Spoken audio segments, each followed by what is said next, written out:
sunrise morning, such a pretty sight. Pink clouds drifting, pushing back the night. Sunrise morning, I predicted rain. Never dreaming the sun would shine again. Last night I couldn't sleep a wink. All I could do was think and wish we'd never said goodbye. At dawn, you called me on the phone, said you were coming home, and suddenly I knew, girl, my world begins with you at sunrise.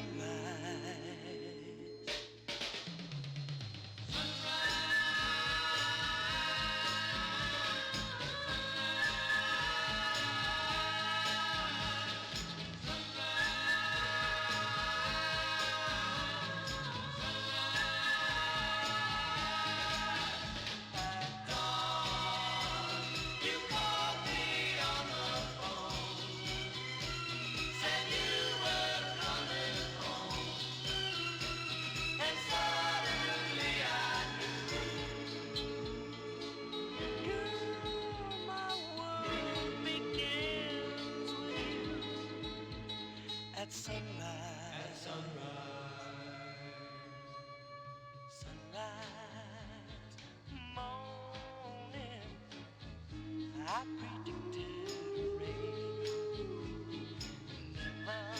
Never, ever dreaming the sun would shine again.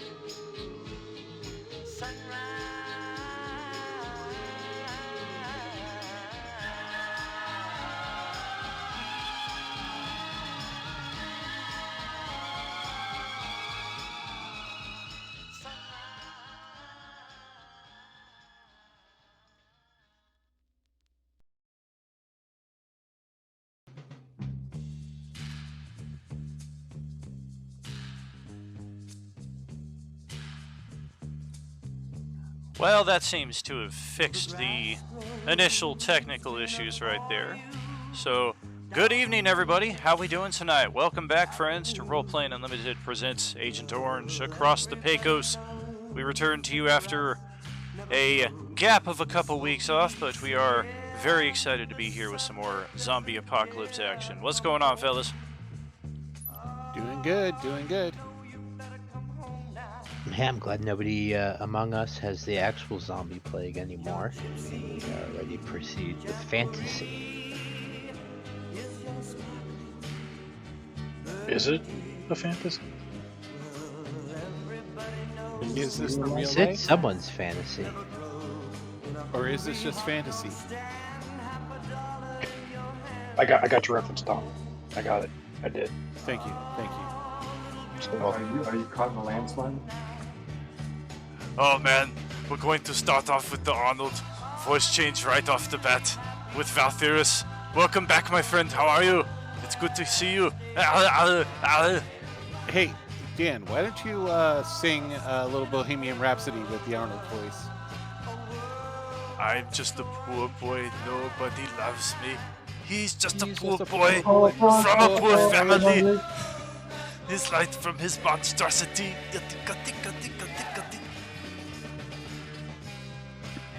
oh god. Seems like that came but now pretty we're just easily. going into silly mode, like right off the bat. Oh yeah, We gotta when your get all dog. the silliness out. We've been off for 3 weeks. We gotta shake the silliness off. Yeah, when one of your dog's voices is Arnold Schwarzenegger, it comes to you pretty easily. That's why his voice is one of the point redemption options. Yeah, this camera situation is driving me nuts. Let's fix this up real quick and continue with the silliness in the meantime. Yeah. Yeah, and here I am trying to use the Twitch to aim my camera, but there's a delay. So it's like, what the hell?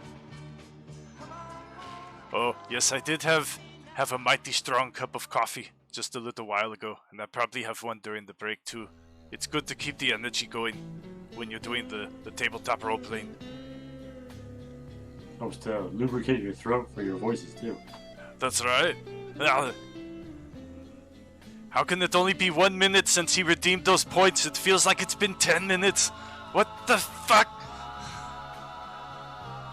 Okay, well, we were going to start off the session with a brief recap of what we've done so far, but I don't know how well that's going to go over with me doing it in the Arnold voice. But let's give it a try, nonetheless. So, it's Christmas week in 1972. Didn't think Arnold read Christmas stories, but he does. Do you ever see Jingle All the Way? He got two! So it's Christmas week, 1972, at the rock and roll concert at the stadium in Carlsbad, New Mexico, when the zombie apocalypse suddenly invades, and our characters are thrust together as a group of unlikely survivors who managed to escape the stadium, but in the process one of their number was lost when his vehicle was attacked by a group of zombies and the grenade went off inside of it. That's the buff one up there in the upper right corner.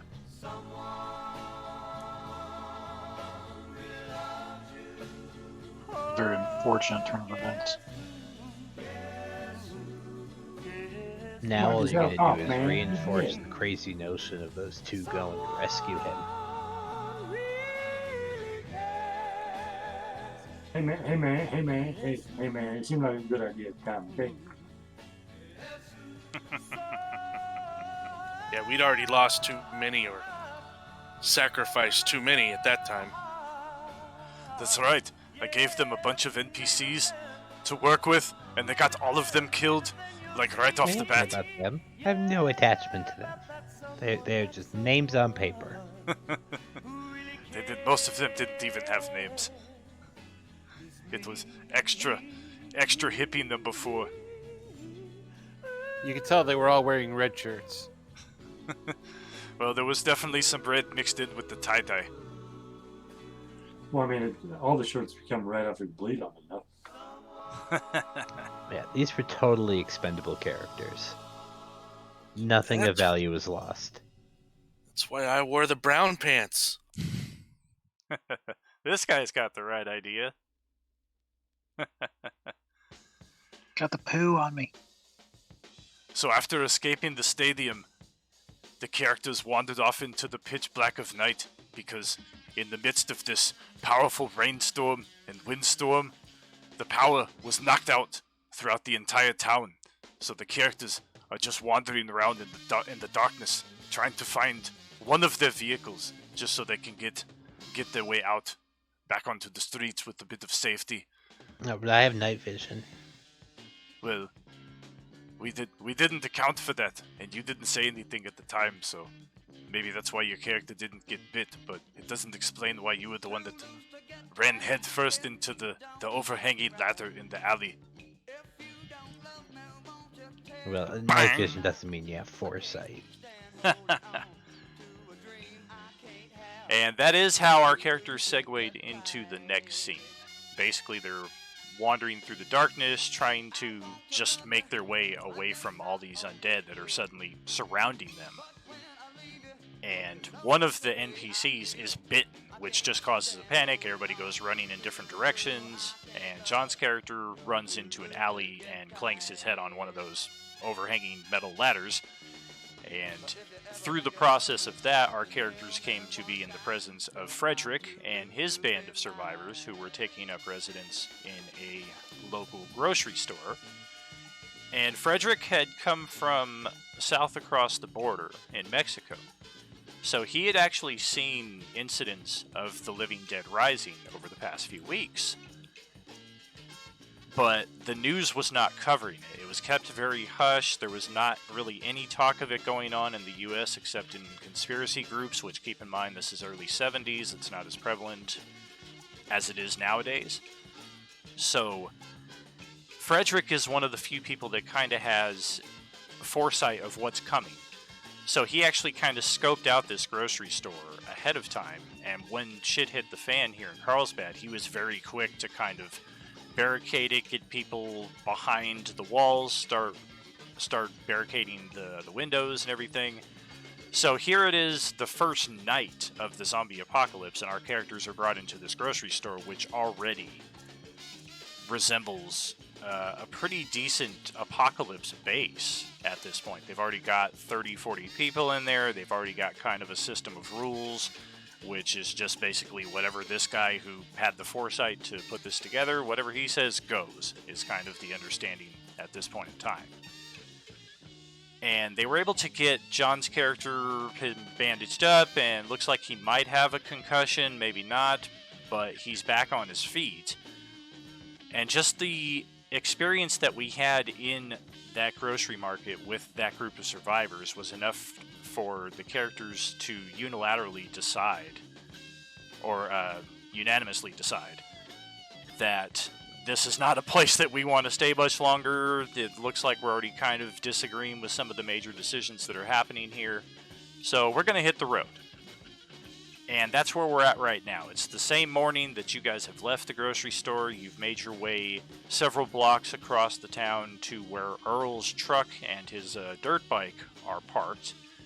However, the street itself is kind of barricaded on both sides with wreckage, and some of which looks intentional. Like there are two cars at each end that are back to back, and it looks like those have intentionally been placed there.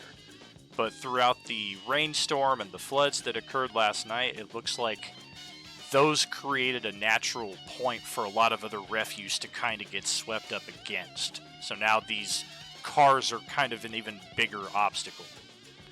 Dawn and John, which that is Paul and Derek, if I remember correctly.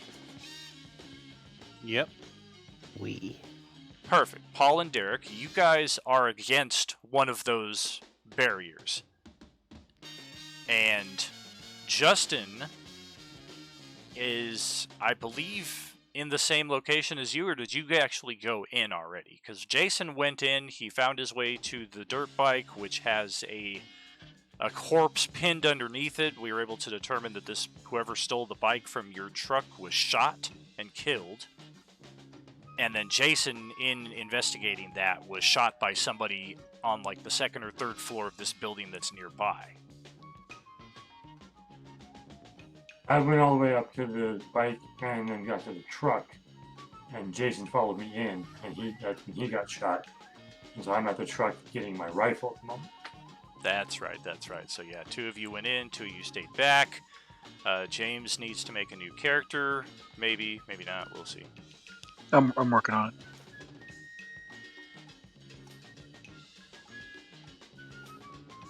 Anything else to that you guys want to add in? After getting shot in the leg, I had taken cover best I could under the corpse and the motorcycle itself. I don't know how severe the leg shot is. You didn't elaborate on that. It's just I was shot in the leg. You Right. shot me in the fucking leg! Well, it's a pretty grievous injury considering how many hit points, how many life points of damage it did to you. So it's definitely something that's going to require some medical attention just to regain those wounds. But also, probably for the remainder of our mini campaign here, you're going to be under some movement penalties. Oh, most definitely. So we have at least one shooter on the second or third floor. You know which direction it came from, you're just not sure which floor this shooter is at.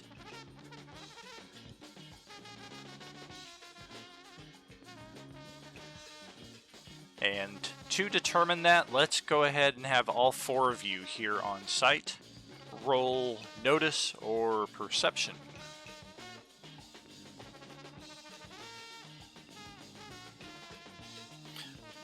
Once I do that, I'll start working on first aid on my leg, doing best I can.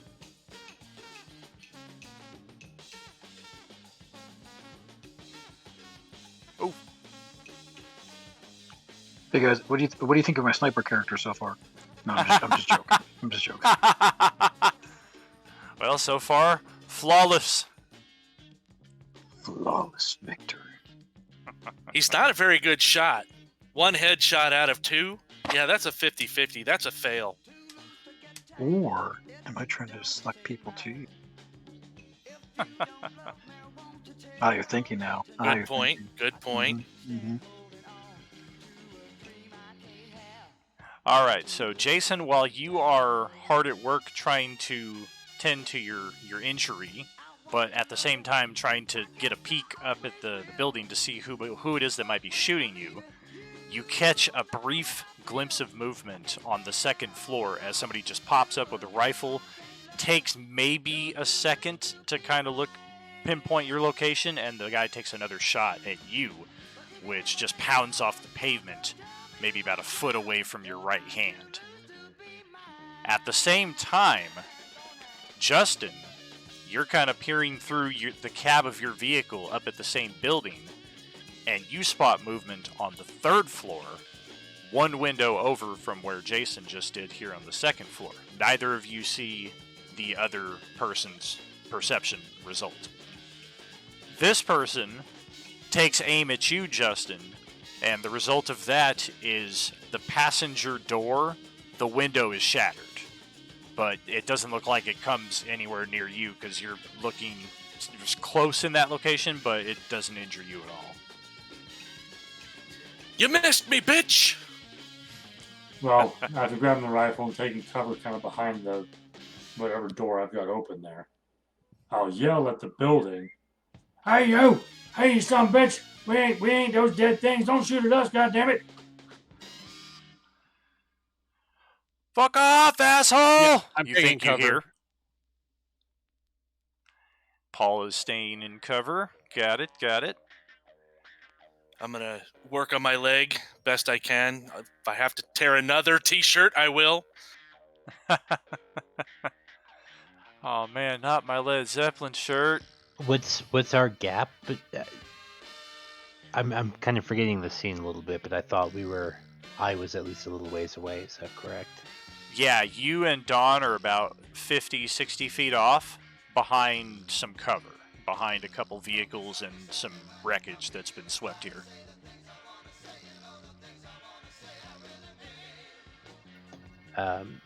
Do I have any way to fasten a white flag or something? Well, I mean, check your shorts. Underwear is always white usually. I don't know what color I'm wearing. Well, what does it say on your character sheet? Oh wait, we're not playing Palladium. It doesn't have that level of detail.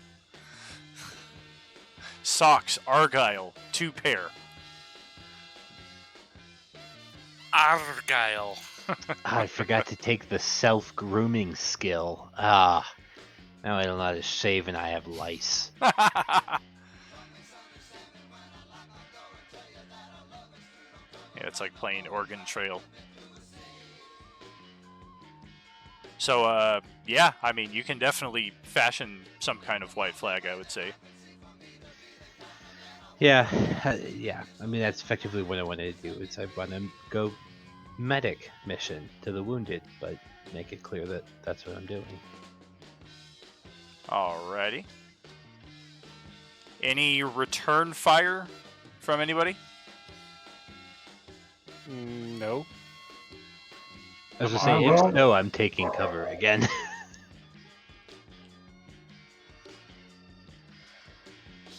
Yeah, I'm not really good at these gun things.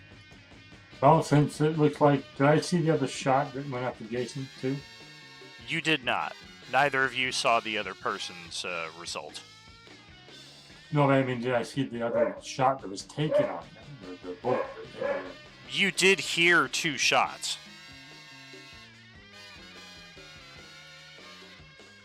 All right. Well, then I will at least fire a warning shot, if nothing else, at the guy I can see on the third floor. If I can't get a good view of him, I'll just kind of shoot in his general direction to let him know, hey, I can fight too. Okay, yeah, give it a go.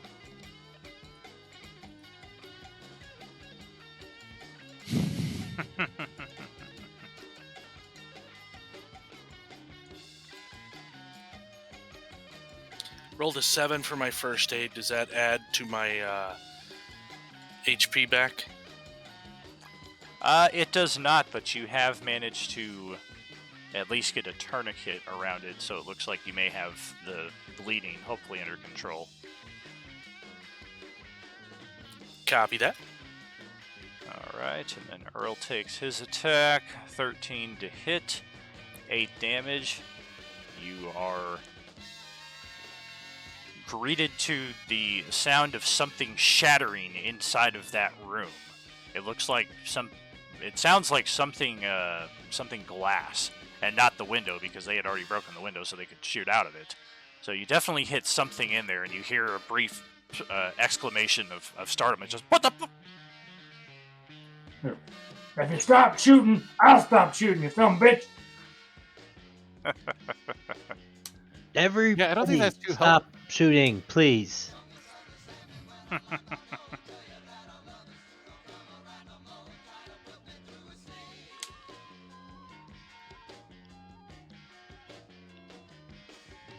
All right. So, all three of them, yes. I guess we're revealing that there are 3 of them, in fact. The second floor guy pops up again and takes even less time to take his aim on Jason this time, Eric. And the shot is nowhere near you. It actually comes closer to hitting the tire on Earl's Jeep, or his pickup truck, than it does to hitting Eric. The second shot, however, is aimed at Earl and comes very close this time. It actually hits the inside of the cab, and you can see a little, like, protrusion on the outside where you're taking cover, of where, like, the bullet almost kind of ripped entirely through the metal frame of the truck. And the third shot is on Paul and Derek. Paul is still taking cover. Derek is just starting to get up, and it's only in the process of doing that you don't know why, but you just instantly whip your head around to the right. And you see a third guy is actually standing, like, leaning up against the side of the building, and you don't know how long he's been kind of his way towards you guys, but he's maybe about 40 feet away at this point. It looks like he was going to probably try to get closer. But as soon as you spot him, he just opens up with an automatic rifle. And he sprays the area. And it looks like it impacts with a lot of the debris. And you're kind of standing there almost like Samuel L. Jackson and John Travolta in Pulp Fiction after the guy unloads on him. And you're like, I'm still alive. I didn't get hit once. A miracle. And seeing that he did not drop you, and now seeing, because he couldn't tell from his approach that Paul was even there, and just the fact that this happened, at the very least, Paul kind of looks over, just as an instinct. And now he sees that there's 2 people here. He's already starting to kind of back his way up against the wall where he came from. Yeah, I'm not the hero type.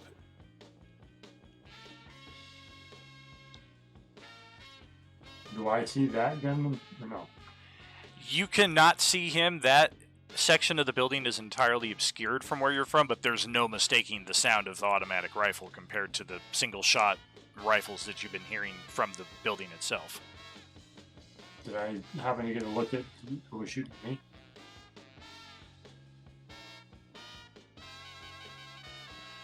It was the same guy that you shot at before. But do I have a good line on him or no? You don't. It's kind of like you lean out, take a shot, and lean back, and he's kind of doing the same thing, and you're just trying to kind of time it right, but so far it's just kind of exchanging fire. How far away from the pickup truck am I with the motorcycle? Maybe 15 feet. Okay, as soon as the automatic fire stops, Okay. I'm going to try and crawl my way to underneath the pickup truck. Okay. Roll an athletics on that, please. Do you want that with difficulty? If you don't have training in it, then yeah, let's go ahead and do that with difficulty.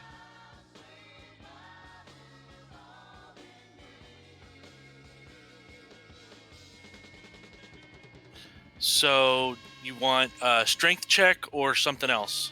Yeah, strength check with difficulty.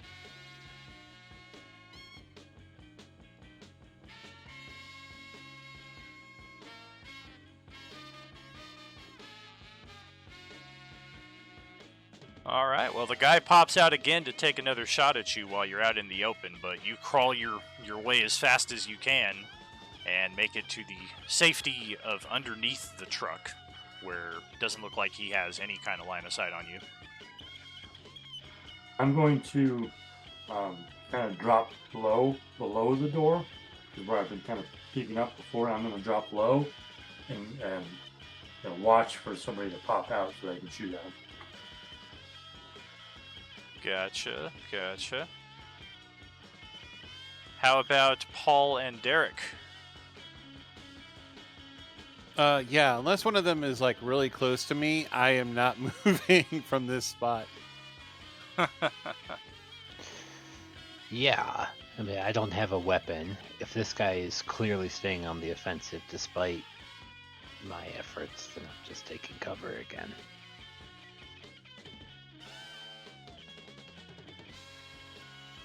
All right. Earl, you all right up there? I'm okay. How you doing, Eric? I'm just waiting for some bitch to pop his head up like a grape. He hit me good in the leg. I'm not going to be moving very fast. Is the other door unlocked?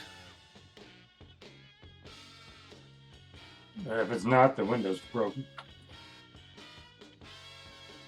I'm gonna try using my smooth talk and say, "Hey, I'm a psychic. I can help you." Okay. Oh, God. Everyone loves psychics. Totally.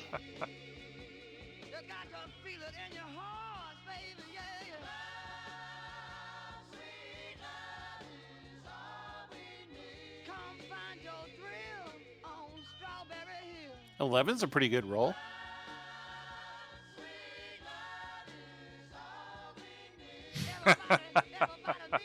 Called Miss Cleo.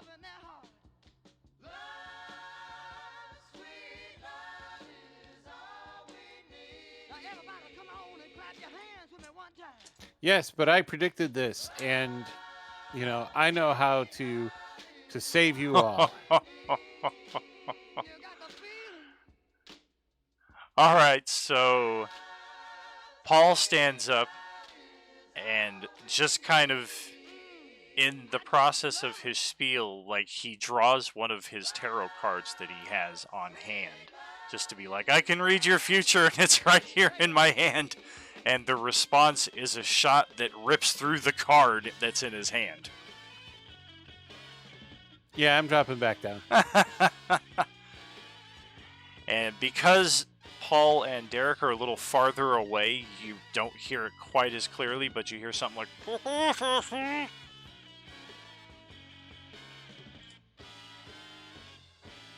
I'm gonna turn to Derek. Yeah, I got nothing. All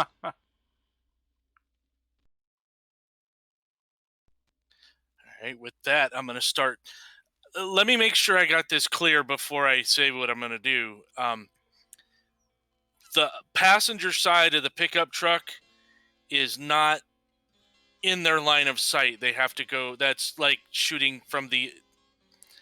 They're not shooting at the passenger side. They're shooting at the driver's side. Am I understanding that correctly? They are shooting at the driver's side, correct? Because I have Earl basically outside of the passenger side on the other side, so he has the entirety of the truck between him and the people shooting. Oh, okay, okay. You're coming up at this on the driver's side, and now you've gotten underneath the truck. Yeah, so I'm going to keep scooting underneath the truck and try and get over to the other side, so I'm over there with Earl. Okay. Yeah, you can definitely do that. As he gets over there, I'll be like, hey, there's a shotgun in the cab, too. I don't know how good that's going to be at this range, but you can have it if you want. All right, that'll work. This leg is killing me, though. I'm not going to be moving very fast.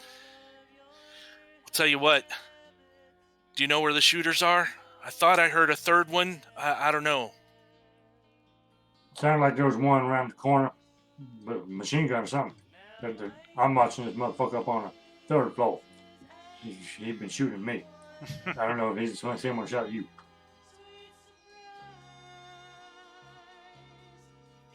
All right, let's, shit. You think we could, what do we have? How many rounds you got for this, how many shells you got for this shotgun?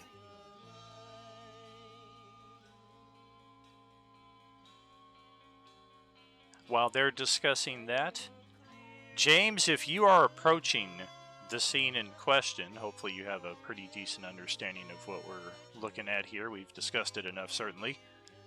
And you're approaching from behind the back lines here. So you can see Dawn and John hiding behind cover. And between them and you is this guy with an automatic rifle who's shooting at them. And you're approaching in the method that you know yourself to be approaching in. What is your play? Okay, so just to make sure I understand, I'm behind the guy with the automatic weapon who's Exactly. firing down on them? He's not firing down on them, they're on the same plane. Because you're all on the street level. Gotcha. And is there a person with me still? Yes. Okay. So I'm gonna look at that person and just kind of motion with my hands, like, stay down. Like, put my hand down to the palm down to the ground. I have to stay low. How far away in feet am I from that gentleman? 60, 70 feet. Oh, okay, that's a hike. Can I take a look around and make sure, see if I see anybody else in here? So I have an idea. Want to make sure I'm not placing myself in a bad spot. The direction that you're coming from, you cannot see Jason or Justin or either of the shooters on them. You're basically coming up from the back side of the building, and the shooting that's hitting them is coming from the front side of the building.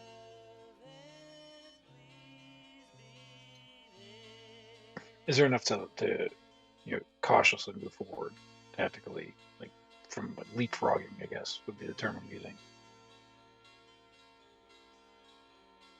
In the vehicle?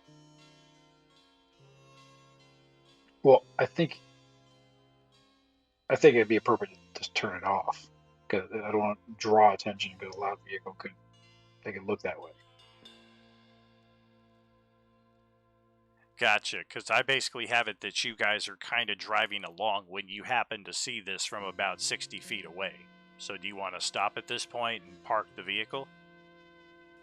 Yes, because I think it'll just be a good target.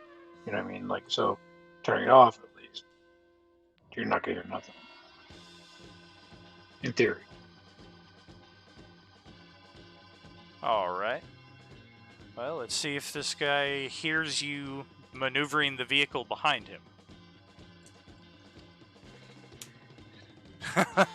Of course he does. Oh my goodness gracious. So, this guy's kind of perplexed because he opened fire on John, didn't hit him once, and John didn't return fire. John crouched back down behind cover. He also saw Paul, who also did not return fire after his complete flub of an attack. So now he's kind of backing off thinking, I'm dead, I'm dead, I'm dead. And then he's thinking, do they not have a gun? So he's actually starting to approach again, like trying to take the wider path to negate their cover and just fucking finish them off. And in the process of doing that, he hears this loud vehicle behind him, almost like boop, boop, boop. And he turns around and opens fire on the vehicle. And it is not a good shot. It actually hits something in the engine. And it's like the curse of this van. Just once again, the thing just dies. Well, fuck. So now you're kind of sitting here like at an awkward angle here in the middle of the street. Your driver's side door is facing this active shooter who's got a straight line of fire on you, and only the fact that your van has some kind of armor proofing on it prevents you from being killed outright, because some of the shots actually hit your door. Yeah, I'm gonna this push thought. I'm going to grab the other guy by the scruff of his collar, and we're like, we are. And I'm grabbing him and the stuff that's in the vehicle, and we're going out the back because we shouldn't be exposed if we go out the back of the van. Very true. Unless there's a fourth one of them. Sure, it's a risk. So, but we're going to do that because at least I got the engine block to protect us. For sure, for sure. Well, Dawn and John, you guys see... Man, you guys actually were not with the group that went towards James's van. You guys had already departed well before that. So I was going to say you guys see a familiar looking van, but you don't recognize this van at all. You see a van approaching from behind this guy and you're like, oh man, did he just call in reinforcements? We are so effed. And then you see the guy turn around and shoot at the van. You're like, oh, we might be in... Somebody might be coming to help us. Oh, damn, that guy's an excellent shot. He just took out the van. I'm going to take that opportunity to change positions and run for a change of cover. I'm going to follow Derek because I think he knows where he's going and what he's doing. Gotcha. Now I'm assuming cover from not only the person shooting you, but the people you're aware of shooting down at Jason and Justin as well. Ideally. Correct. Okay. So that's going to take you farther away from everything in the scene, essentially, by about another 40 or 50 feet. You're basically leaving this intersection and kind of moving to a storefront that's about 100 feet total away from everything that's going on. Well, I'm just trying to think what I'm supposed to do here. I don't have any weapons. Yeah, I mean, I gotta say, I thought for sure James was just gonna be like, punch it, Chewie! Smash! Dead villain. Oh, we're gonna park. Okay. Well, I was more thinking just jump out and sneak, but yeah. But then I was like, there's gotta be debris, and my luck is gonna roll the van. You're gonna hit the van and it's gonna do a flip. Oh shit, I didn't know I ran into fucking Superman. Why does he have a gun? It's the 70s. We don't have the budget for that kind of special effects on TV. Yeah, the only thing we can do is shove your vehicle off a cliff. If you're not next to a cliff, you're probably fine.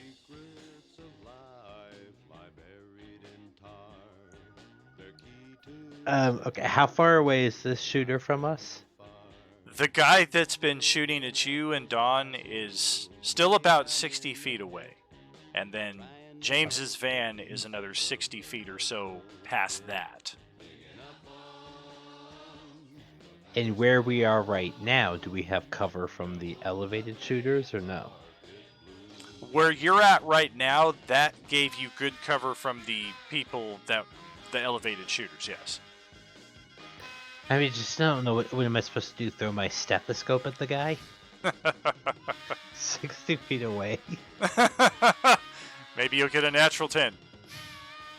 Yeah, and I've got a couple of Molotov cocktails, but again, I don't think I can throw those 60 feet. There's plenty of rocks. Throw a rock at it. All of a sudden, we've been relegated to the Hobbit role. Can we advance on this guy while keeping cover from him, but not necessarily the elevated shooters? You could, but it would be a very long way around. Because he's basically got a straight open line of fire on you here. It's just open street with some bit of water in it. Hey, buddy. Alright, in that case, I gotta just turtle and wait for that opportunity where he closes range. All right. Does the person continue to fire, or is he kind of focused on other things right now?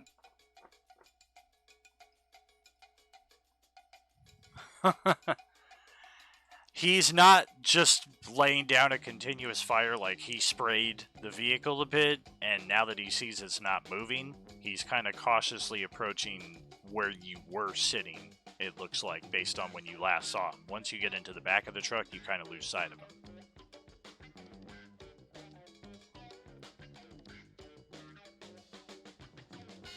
Then we're gonna wait a moment.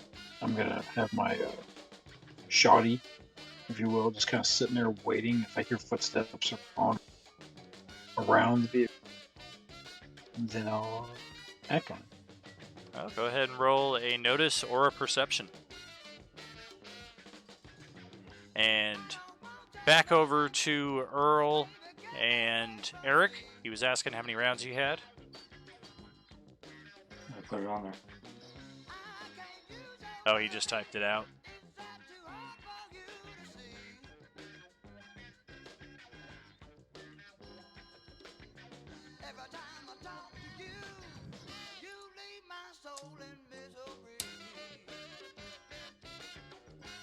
All right.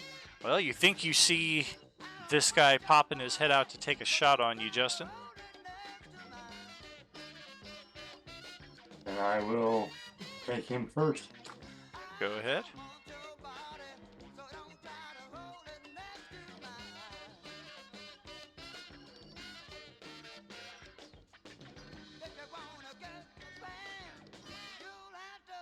Yeah, it's another trade of fire right there because he does get his shot off on you, but once again, it just impacts with the wall on the building behind where you're at. And your shot definitely went through the window, but you couldn't tell if it hit him or not. So what you're saying is it impacted off the surface. That's exactly correct. How about you, Jason? How far away is that second shooter, the one that hit me? Probably about 90 feet.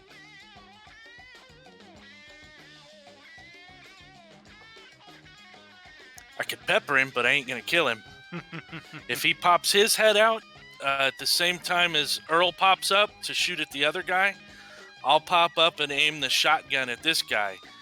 I know I'm not going to kill him. Probably not going to do anything but piss him off, but make him take cover, and then we can set up so Earl can try and jump in the driver's seat and start the truck. Gotcha. Well, roll a notice check for yourself there, Jason. Is it, based on the way you described this area, would we even be able to drive out of here without moving some stuff out of the way? You're definitely going to have to move some stuff out of the way, but your truck is decent enough that it could probably move some of the smaller wreckage that's at the side of the barriers that whoever put here.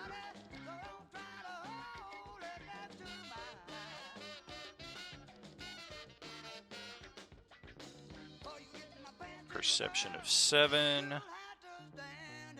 Go ahead and take your shot, Jason, as this guy sticks his head out. I don't even know what the damage on the shotgun is at the moment, so I don't have it on my sheet. What do you want me to roll for that? I believe it was a D8. Yeah, go ahead and just Times. roll. Go ahead and roll the D10. And The damage. Oh, sorry. The D8. The multiplier of 6. go ahead, roll D10 plus your shotgun skill or rifle skill if it falls under that domain. And then if it's a hit, then we'll roll damage separately.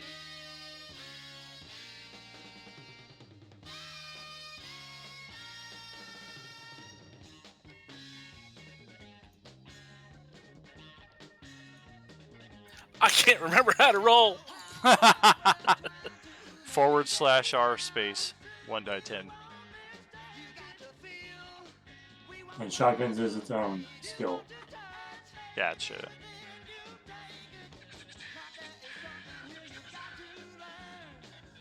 Oh yeah. Another shot at the building itself. Yeah, it wasn't meant to hit him. I want to. I'm firing for cover. Gotcha.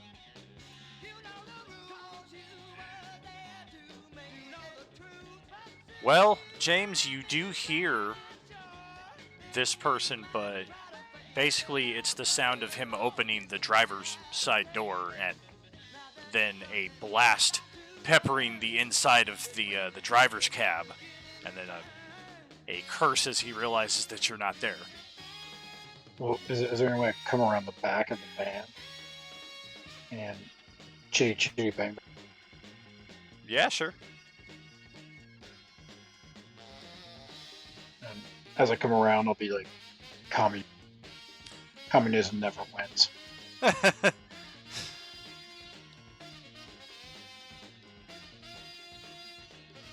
Okay, good. I thought he was going to roll a natural 1. I was waiting for it. Oh, man. Well, the good news is you got him. 1 shot, 1 kill. The bad news is he's going to be part of the driver's cab for some time to come because there's just guts and splatter of him everywhere. Delicious. Well, good. Only I don't trust this car, so I still would like to get out of here. What does he drop on the ground when he spatters everywhere? It is a 7.62. Nice. Okay. Oh yeah, this guy's packing some serious heat. Kalashnikovs. But that's about it. Does he have is there any additional magazines or ammunition near on the ground? Yeah, he does have an additional magazine in his jacket pocket. Matthew Kimball would never use a commie rifle. Is it an AK-47 by chance? It is an AK-47. Then what he would do, and to Justin's credit, he is absolutely correct. He would clear it out, and throw the magazines as far away from the vehicle as possible, and really just throw the gun in the muck in the driver compartment, and spit on it. Clearly an inferior weapon. Oh man, that's great. Disassemble it. I mean, I could really 2 parts. Really, the gun's disabled, but he doesn't think to do that. He just kind of chucks it. He's like, "Can't beat this Remington American-made quality." Gump! Why did you disassemble that weapon so quickly, Gump? This is my boomstick. Because you told me to. Feels harder. That's the most astounding answer I've ever heard. You must have an IQ of 160. Love. Oh yeah, Okay. great times. So yeah, 1 chick boom with the 12 gauge there. This guy is dead. You are disassembling his weapon while Paul and Derek look on. And it's not so far of a distance that Paul doesn't have a flash of recognition upon seeing the woman that is accompanying Matthew here. And you recognize her as Jane, the NPC from your backstory that we were discussing earlier today. She does not instantly recognize you because she seems to be recoiling from the horror that is the shotgun blast in front of her, but you do recognize her. Sam? Did they walk up or you engage in conversation?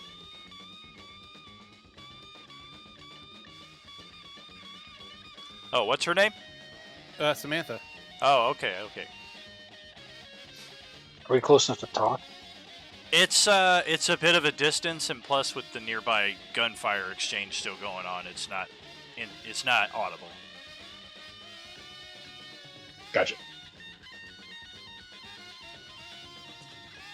So I call out again to her.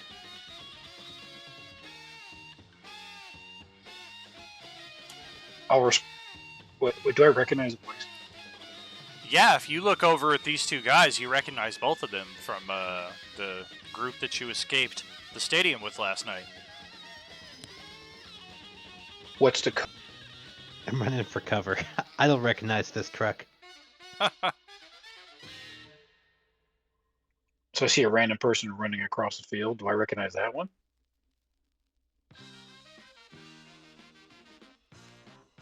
I don't know who the random person is, but you do recognize both Don and John.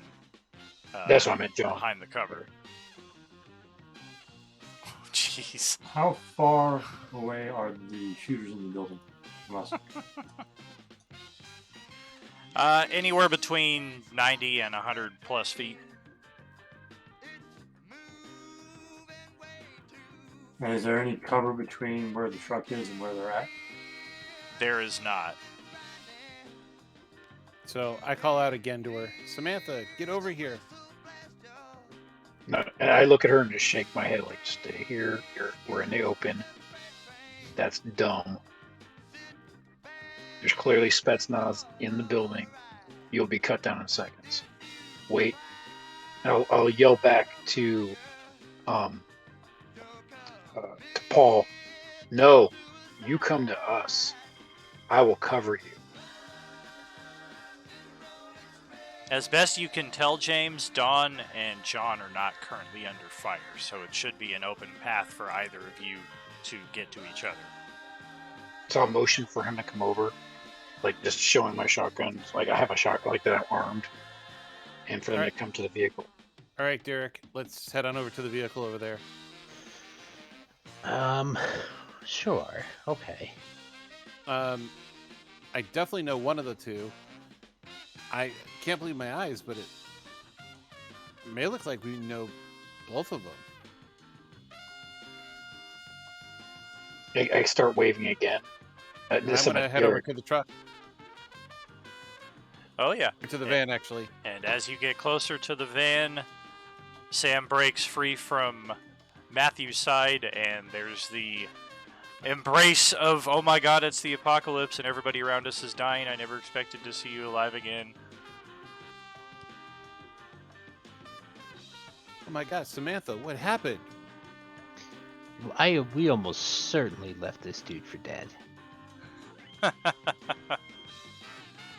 She goes on to explain that she had heard that you were going to be at the concert, and she was going to surprise you there with the hopes of reuniting your relationship, and she actually got a glimpse of you from afar before everything went to hell, and then she just ran for her life, and she was actually hiding in a sewer drain outside of the stadium when James's character, after the grenade went off inside of his van last night, he managed to escape that blast and hide in the same sewer drain. And that's how the two of them found each other. And they basically stayed in that drain all night until the floods and the storm swept most of the zombies away. And it's only this morning that they finally got out, they got into the van, they took stock of their supplies, and they were literally just driving past this section when they spotted what was going on with you guys. I am so glad to see you. It's good to see you too. I was actually talking to Samantha, but yeah, it is good to see you too, Matt. Oh well, did you guys think I was dead? Well, yeah, we saw the van explode with you in it. Yeah, almost certainly. They'll need more than grenades to take me down. Yeah, we spent like an hour talking about whether you were alive or dead, and we all eventually settled on the fact that you were dead, so a lot of us kind of look like assholes now. Thanks, dude. Yeah, no kidding. The least you could have done was just like stayed quiet, sent the girl, and Well, there's still time. I mean, for him to be dead. Absolutely. Well, meanwhile, while this discussion is happening, there's still an exchange of gunfire here on the front side of the building. And James, I'm just going to say wink and pick it up from there, or otherwise we'll continue with whatever you guys have. Well, then I'll stop. Don, I'll kind of look at your character and go, "Hey, are friendlies? Are there friendlies in that building?" No, we've been shot at by the people in Okay, the okay. building. Shut up a second. And he'll go to the front of the van. He'll break out what looks to be a rocket launcher of some sort and aim it at the building. Dude, what the hell are you doing? First floor or second floor? Well, it's I a think- 3-story building. First, second, or third? I think it's the 3rd floor. Okay, since I don't know any of this is happening yet, and they've been kind of talking over there. So, my plan was this. I look over at Eric, sitting there with the shotgun and his bleeding ass leg, and I go, "You know what? We should switch weapons. I'll give you the rifle. You ain't good with that?" Much better. Okay, here, take the rifle. I'll take the shotty. You cover me. I'm gonna go in there and murder some motherfuckers, okay? Oh, God! So you said 3rd floor? Is that correct? Is that where I saw them pop out of? I had a pretty good notice. You did see activity on the 3rd and the 2nd. Okay, both actually. Second great. and 3rd floor. Wonderful. Well, yeah, that's great. Cover your ears. If you can put your fingers in your ears, it might be a good idea. So at Cover this my- time, I'm Oh, telling shit. Eric to cover me. And I'm give gonna you bring a Sarah, building. Samantha to the ground with me. Say again, J-Man? I said, at this point, I'm telling Eric, okay, cover me. And I'm taking this shotgun and I'm running towards the fucking building. All right. Okay, now just to clarify, there's one building that they're shooting out of from 2 different floors? Correct. Okay, because I was under the impression they were cross-firing from 2 different buildings. Okay. Ah, yeah, no, just one building at one side. Yeah, I'll go ahead and fire at this point at the dead center of the building. I just love the timing of this. I'm like, woo! And then the fucking milk's gonna get me behind. What you got there, James? Nice collapsible law? Maybe. Actually, it's against the law, so you wouldn't be able to use it. I'm dispensing the law is what I'm doing. I am the law! I am a patila! I'm just enforcing the law. Does the cat have a character sheet? No, he has plot armor. Well, go ahead and roll a d10 there, James. Oh, boy. I'm sure you All right. didn't add the weapon to your character sheet. Not really much need to do so unless you were going to hold on to it past this scene. No, I was not planning to.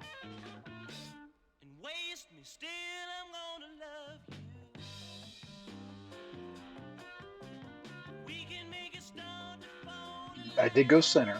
I wanted to go for the center. Because if you want up high, lower high, I don't think it really is necessarily going to matter. But All right. So Earl breaks cover, and he is hauling ass across the open expanse, just as the guy who's been taking shots at him this entire time finally lines up a decent shot that rips right through Earl's right forearm for 15 life points. And you're just right after that shot connects, you're maybe about 10 feet away from getting at the front door of this building. So with the shot connecting, are you still going with the forward momentum? Do you think you'll drop? I don't know. That's maybe about half of your total life points? That's exactly how. Exactly half. So in that case, I'll let you go with that as you want to. Do you want to keep going forward? Do you want to drop in pain? Do you turn around and go back to cover? I was kind of expecting to get shot, and I'm a reckless, fearless motherfucker, so I'm just like, oh, you motherfucker! And I keep going. All right. So you make it to the front door, and as expected, it has a lock with a metal chain kind of going through the metal handles of the double doors that come to the building. I'm gonna shoot the lock up. Very good. I expected as much. That is a simple resolution for the guy with the 12 gauge. And not only is the lock and the chain broken, but a good portion of the door is as well. And now one of the double doors is just kind of swinging on its hinges. And you're just getting inside the front lobby when you hear some shouts from up above. I think one of them got in. Get down there and kill that mother. And there's just a lot of ruckus and rumbling and explosions going on right above your head there. Let's get an acrobatics check there from you, Earl. Or a dexterity. Yeah, dodge.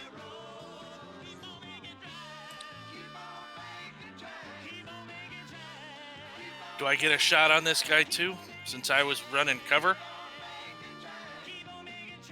Yeah, go ahead and take a shot on that, on the shooter.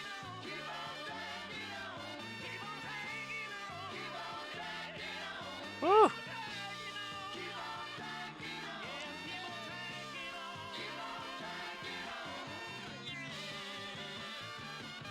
It's hard to tell, Jason, because a lot of it happens in such a quick sequence of events. As the building is starting to crumble on itself from the rocket being placed where it was, the smoke and the rubble is kind of obscuring your vision, but you're pretty sure that you caught this guy dead center. And you see his body kind of recoil back as the building then starts to crumble. And you have a brief moment, just enough time to be like, oh shit, Earl! And it looks like he is just kind of like backing his way out of the building as quickly as he possibly can. And the building doesn't just like level like a casino implosion, but the third and the second floor definitely like suffer some extreme damage to the extent that there's shit coming down onto the first floor, right where Earl was standing. So he manages to back out of the building just in time as a second, third, and fourth explosion sound from the second floor of the building, and that pretty much levels what's left of it. There's still some some framework of it, like you see in the buildings in Fallout, but the floors themselves are pretty much just gone. It's just a pile of rubble. Shit, Earl! Earl!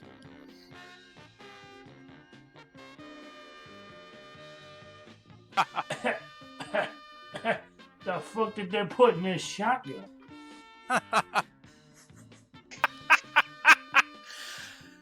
That's probably the best thing I've heard all day.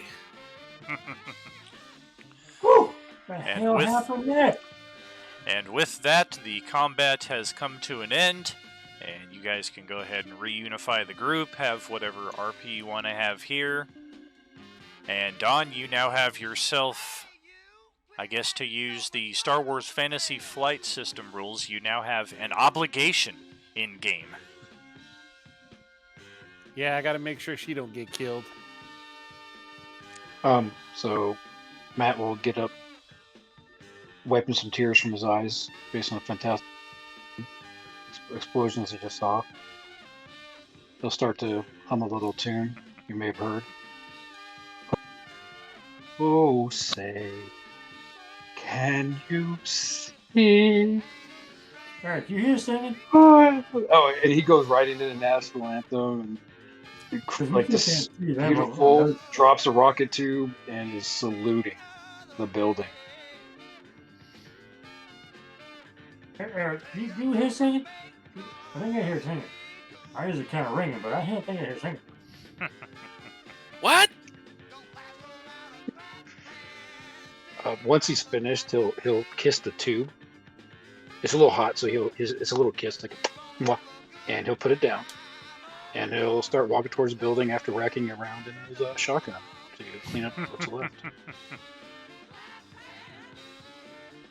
Yeah, I'll kind of from here at the door where I kind of dodged all the debris. I'll kind of look in there, see if there's any more movement, not thinking there will be after that. And then I'll kind of start making my way back towards the truck, and I'll call out, "Hey, Derek, I got shot too. I need some help." Yeah, it looks like he's breaking cover and heading over to help you guys out. Yeah, I'll be staying put where I am, holding myself up with the back of the bed of the pickup, because I'm not hobbling anywhere right now. It hurts too much. Is anybody? Nobody's in like critical condition, right? Jason's probably worse than Justin. Otherwise, Don and James are uninjured. All right. Well, Jason, I think was closest in my first target anyway, so I'm heading there first. All right. Yeah, he took a nice shot right to the thick part of the leg, right there. And Justin, he took one pretty much in and out right through the forearm. Yeah, so Samantha and I are going to be talking quite a bit, just chit-chatting back and forth about, what happened between the time that, we spent apart and this and that. Yeah, for sure. She goes on to also tell you that this morning, she and Matthew, while they were driving around, they picked up a radio transmission, but it was very staticky and they couldn't quite make a lot of it out, but it sounded like it was something that was being repeated every 5-10 minutes or so. But she's still kind of holding the radio. She's like, I don't really know what we're actually looking at here. And meanwhile, your girl, Kate, who's the hippie girl who made it with you guys out of the stadium, she also has that handheld walkie that she took from the grocery market. And then, just as a reminder, we also have Pablo, our Mexican strongman, who the two NPCs basically have been sitting out most combats because they are kind of like two of our actual characters as well. They're just not very good in combat.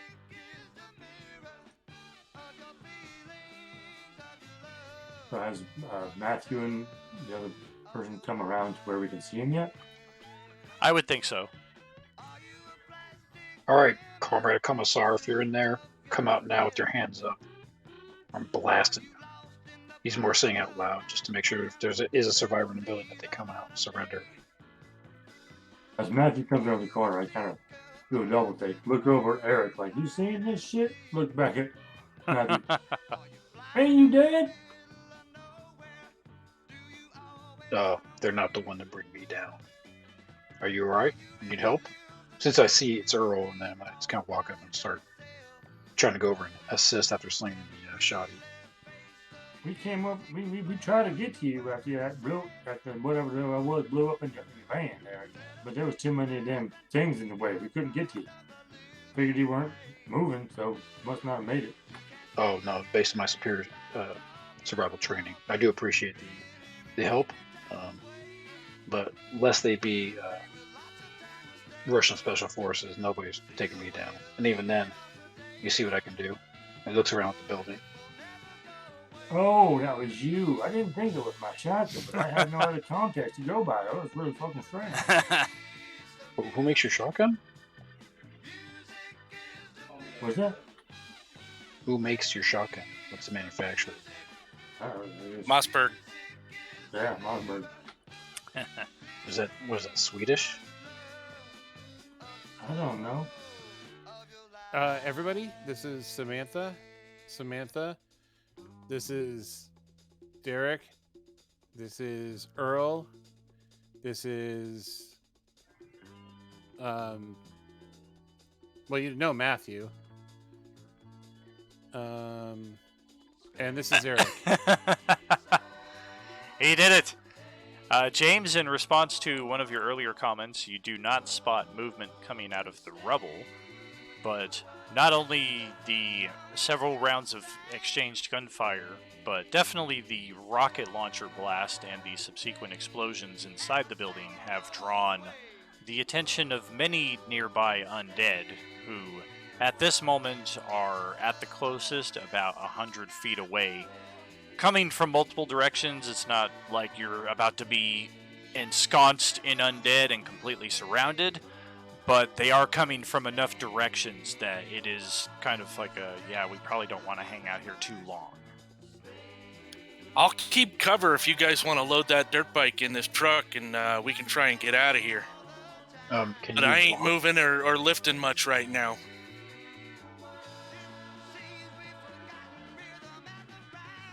So, John, in your case, just to kind of wing it, go ahead and roll a 2d4.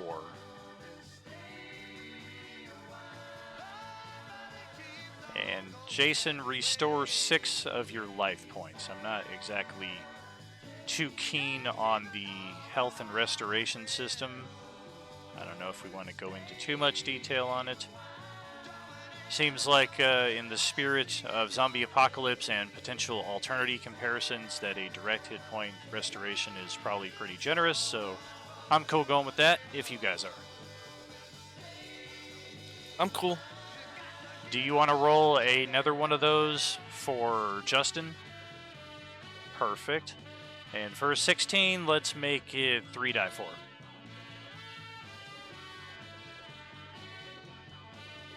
So, Earl, you get 9 back. Be healed by the power of science.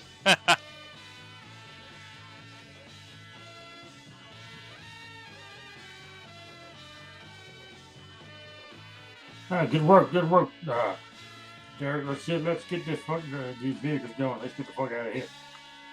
We need to get Eric up though. So if I can get him, if somebody wants to hold old Remington here. Let's get him in the truck. Yeah, I'm pretty sure we need to hurry. So I'll try to. So what I'm gonna do is I'm just gonna if the shotgun's slung, I'm gonna go up to Eric and try to carefully get him up if he's not already up and moving to the truck.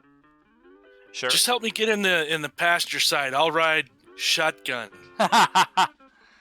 Thankfully, he's already next to the truck, so getting him into it is not a problem. We have enough manpower to get the dirt bike into there. That's the kind of stuff that Pablo is here for, to serve as the other pair of hands in getting stuff like that.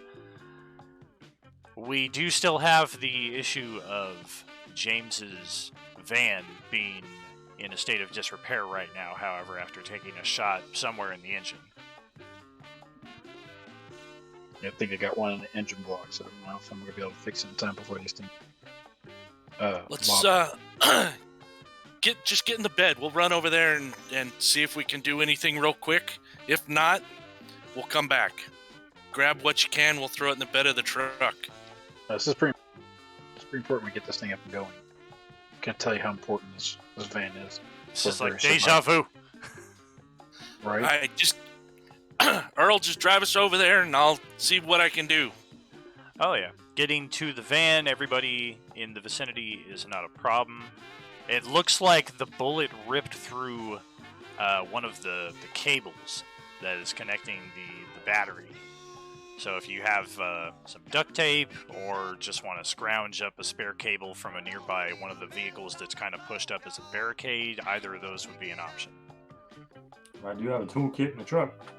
Just somebody go grab me a battery cable out of one of the other vehicles over there. I don't care which one. I just got to replace it. Give me 3 minutes and I can have this done. I'll start going to the nearest vehicle, I guess, and look for that. Yeah, I'll help. I'm pretty good at mechanics. Oh yeah, every vehicle's got the 2 cables running to the battery, so you find the one you need, get the pieces. Hey, CJ, thank you very much for the subscription there, brother. Thank you so much. Welcome to the show. Looks like some great rolls there on mechanics, electronics, and what have you. So this will be a pretty quick repair that we can have finished by the time the zombies are only about 40 feet away from getting to our the closest member in the group.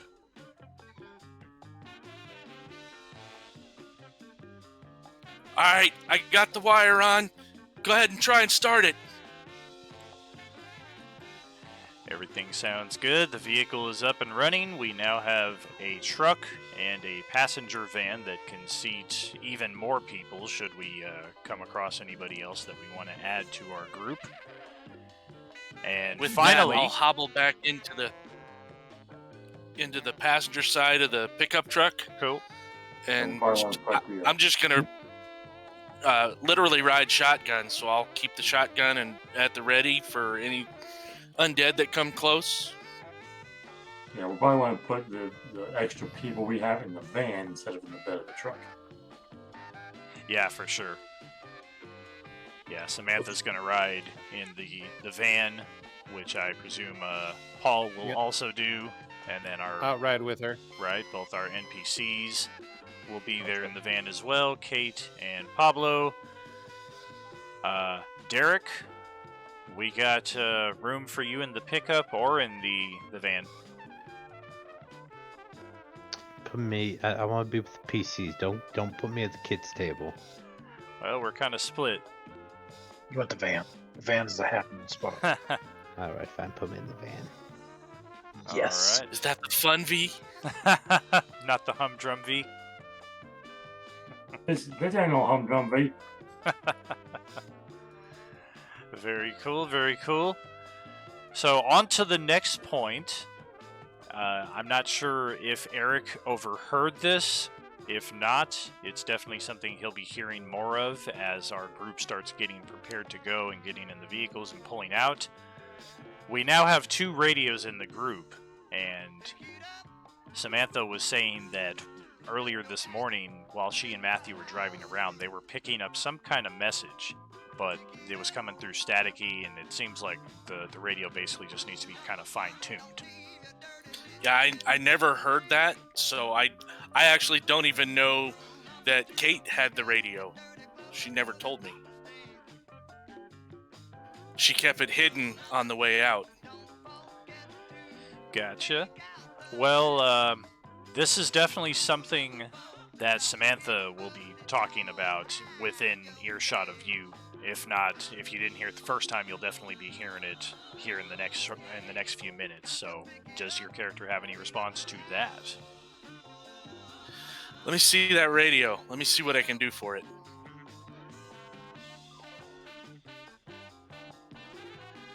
She passes it over. What a shitty roll. That's not too bad. It's basically something that'll take you 5 or 10 minutes. It's not really the kind of time you have right here in this location to kind of sit down and do while the zombies are slowly approaching your location. It looks like almost instantly, too. Like, whatever damage these zombies all took from last night's tornado and intense thunderstorm, it looks like almost instantly all the zombies that were fresh and like running around and tackling you guys with such ferocity last night, most of them are just waterlogged and deluged and just beaten and smashed to the point where all the zombies you're seeing now this morning are all just kind of shamblers. So I start fiddling with the radio, adjusting the dials. See, these old style radios still had crystals and stuff like in them, so I don't think I need to pop that out and adjust that, but just adjusting some of the stuff. They're obviously not digital, they're still analog. Right. See what I can do with it. Oh, yeah. So you get it adjusted, and you think that it's functioning correctly. It was basically a rookie mistake, somebody not familiar with how to use the radio, and they did enough adjustments on their own to basically put it in the state of disrepair that it was in. So when you get your hands on it, it's kind of like, oh yeah, this, okay, it's done. And within 10 minutes of you guys driving around, keep in mind Carlsbad's a pretty small town, but due to the state of the floods and everything that came through, it's not a simple matter of we just drive from one end of town to the other. It's kind of like, okay, let's try this street here and see if we can find a way to cross through. Nope, that looks a little too deep. We're not going to chance that with the flood. We'll go around. So it's still a very slow crawl, but you do at least have your vehicles now, so you're not completely exposed. But as you're still making your way through Carlsbad, not with any real destination in mind just yet, you get a message coming through on the radio that is from hey baby, how you doing? It's from a That's a strange message to get. the message is coming over the radio and saying that if you're still alive and you're hearing this message, respond on this frequency. We have someone who is able to help you. Quick, somebody respond to that. Yeah, why would they lie? Sounds good. We still trying to get up to your Jeep there? I have my car is in about a mile or two away. Actually, Yeah. we're a little farther now since we've been into town. I got to go back towards the stadium to the other side. At least we should hear them out. I mean, good grief. You know, we're stuck in the middle of nowhere right now. I think if we're just going to be driving and talking on the radio, we should at least drive towards his Jeep. Another vehicle, another radio. I don't know if we got any weapons in it. But let's head that way. And when we get out there, maybe we'll be a little less company out there, if you catch my meaning. And we can maybe have a conversation on this radio. Yeah, let's get over there. I've got a better radio in the car anyways, and I can I've got a handheld as well. That way we can all talk from vehicle to vehicle. We just gotta be careful so you know who isn't listening. Wink, wink. He's winking at you guys I don't think the zombies know how to use radios. that you're aware of. I'm not talking about the zombies. The government has you pretty much. They're hearing everything you say. Every time you're doing your little rotary deals, spinning that little dial. They're tracking you. So I'm just saying to be careful because we don't need an There's airstrike. no Call such the thing as petition. handheld trackers. You know, there's Sure no there is. way that they could follow your every move, or you know, the government can't do that, and I don't think they will ever be able to come up with anything that will do that. Come on, it's pretty easy to track down a radio signal right now. All you need is a beacon. As long as they're transmitting, you can follow that signal. Point made. So I'm just saying be careful. I'm not trying to get Somebody's been watching too much of that new Star Trek show. new, yeah, right. All right, look, guys, I know we got to get out of here and get in our vehicles and go. Let's get to my vehicle, and then we can all make further decisions from there. But I need to get back to Roswell. Why? Well,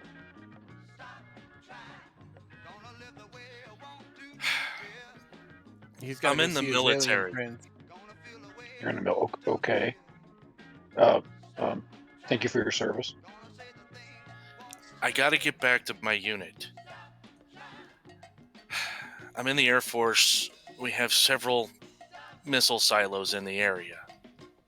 They're gonna be safe.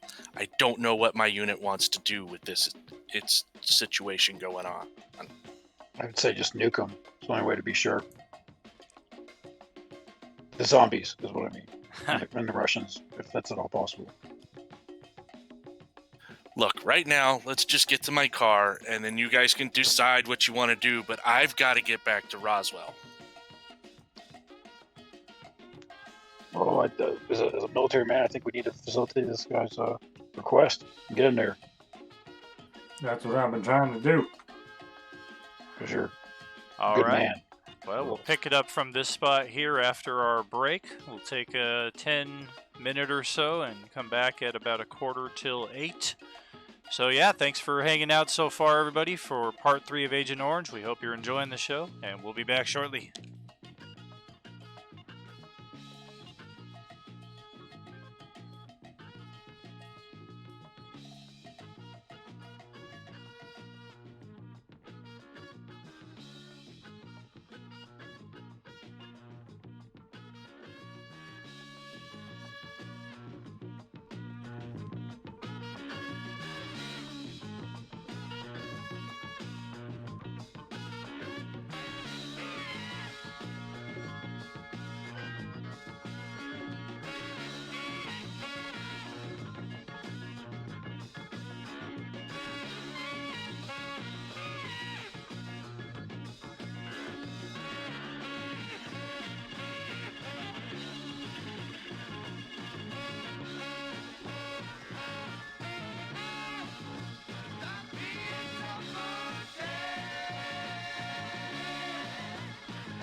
went down to the city with a suitcase in my hand, looking for a better deal. I'm trying to find myself a plan, roaming around the streets, filling up some useless time. And if I'd seen her then and there, I would have asked her to be mine. Ooh, something to talk about.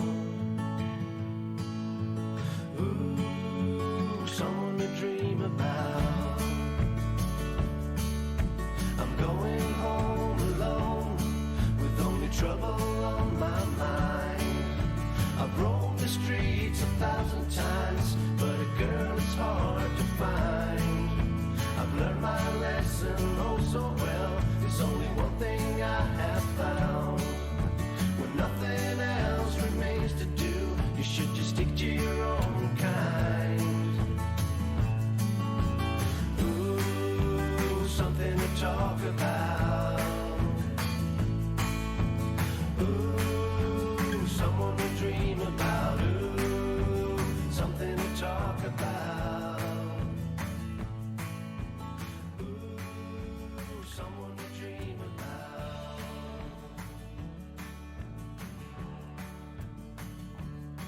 What's up, everyone? Welcome back. How we doing? Doing good. It's just a flesh wound, brother. I'm fine. Just a did. flesh wound. Okay. So the plan is to head back across Carlsbad, the path that we've already taken, to try to get to a third vehicle.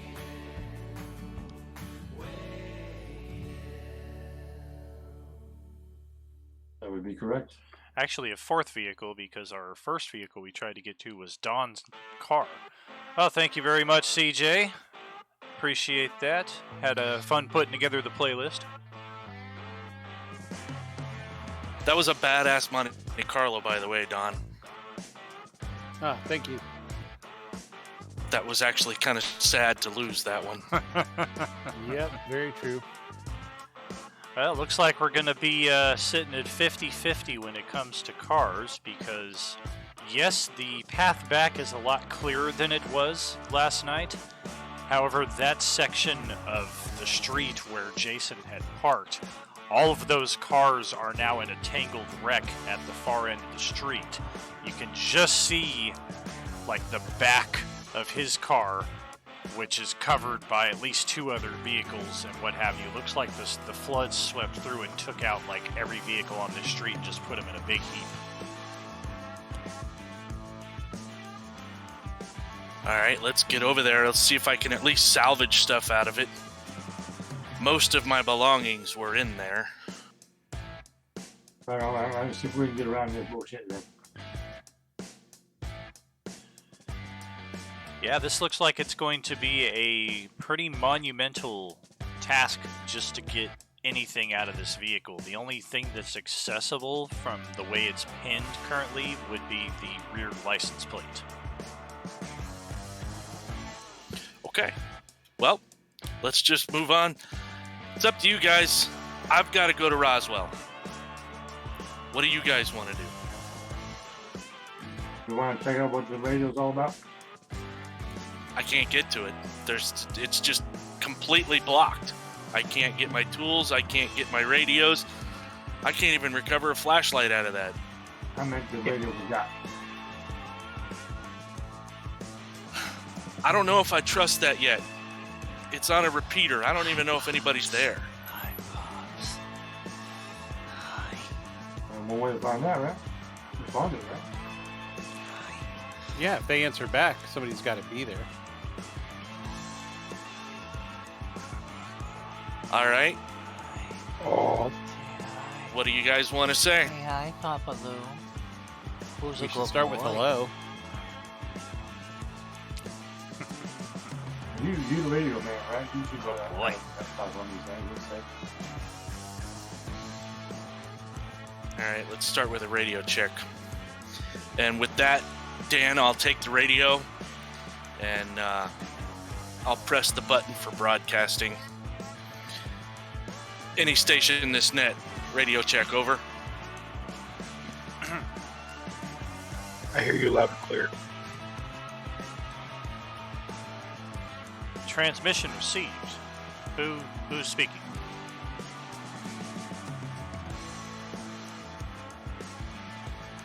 Well, looks like you got your answer. This is Charlie 35 Delta.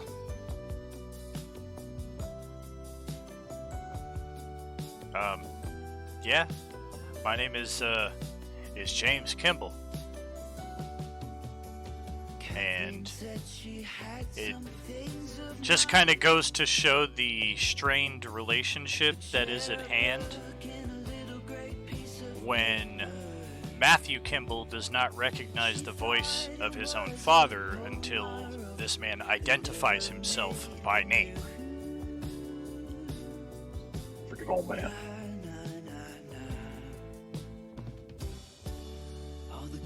Kimball. Wait a minute. You were Kimball, right? Yes. That is correct.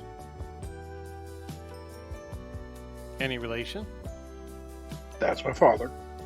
He's a little out there with some of his theories. And So some relation. some. Wait. Yes. Yes. He's a little cuckoo with some of the things he says. Has all these weird conspiracy theories. We just don't see eye to eye on. Well, the apple doesn't fall far from the tree. Yeah, you guys are totally different. What is that? I thank you, and I don't know what that means, but yeah, he's out there. I'm definitely a lot more sane than my father.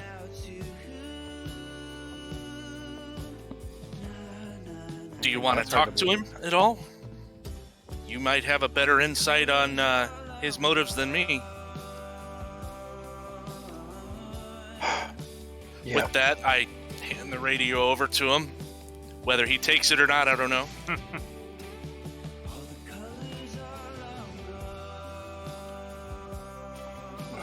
He's your father. Daddy-o. There's a zombie apocalypse. At least talk to him. I got it. Whiskey Tank Foxtrot. This is it's your son. I'm all right. Matthew? Damn good to hear your voice, boy. Yeah, I'm all right. We're in the, as you said from your Vietnam days, we're in the shit. But we're hanging tough. We're trying to move maybe to a military installation. Might not be a bad idea. Might be the worst idea. Yeah, we talked about this. We're literally surrounded by people who are eating people. I think I should keep going with these guys, and you should come with us. Think you should bring whoever you got with you over to the homestead. All the ranchers are coming together. We're solidifying arms. We're getting things in order. We could definitely use a man with your talents.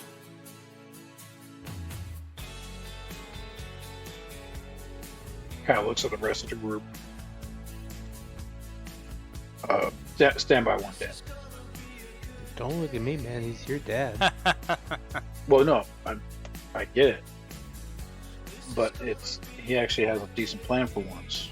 You know, where he's at on the homestead and where everything else is at. There's a lot of supplies. We grow our own vegetables and fruits and hunt. You could stay out here for a while. It's not as far as Roswell, and if people come together, it may be more of a safer space. I'm just saying. With all your misgivings, you still vouch for him?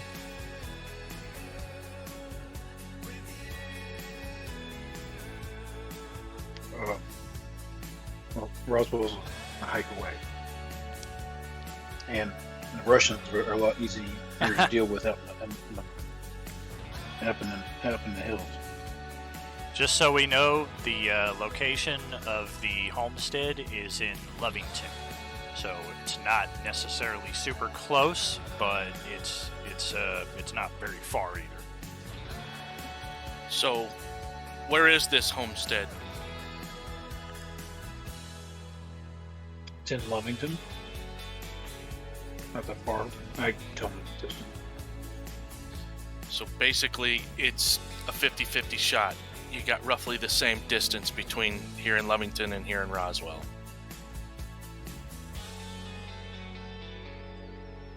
Yeah. Are they in different directions? Yeah, they're in opposite directions, more or less.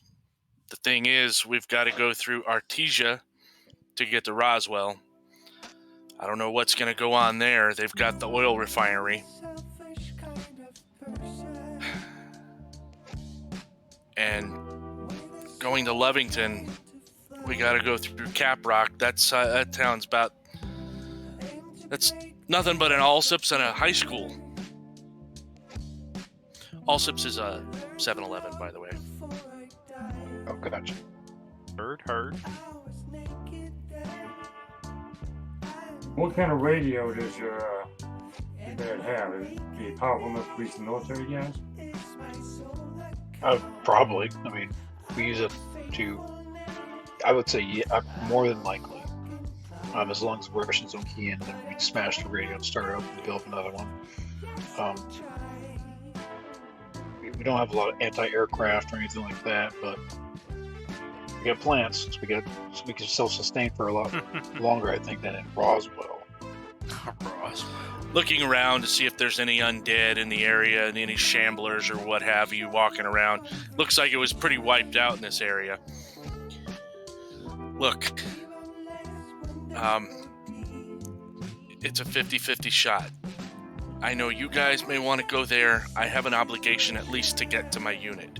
From there, I can make other decisions. As far as the radio is concerned, it's not necessarily how powerful the radio is, but whether the radio works on the right freaks or not.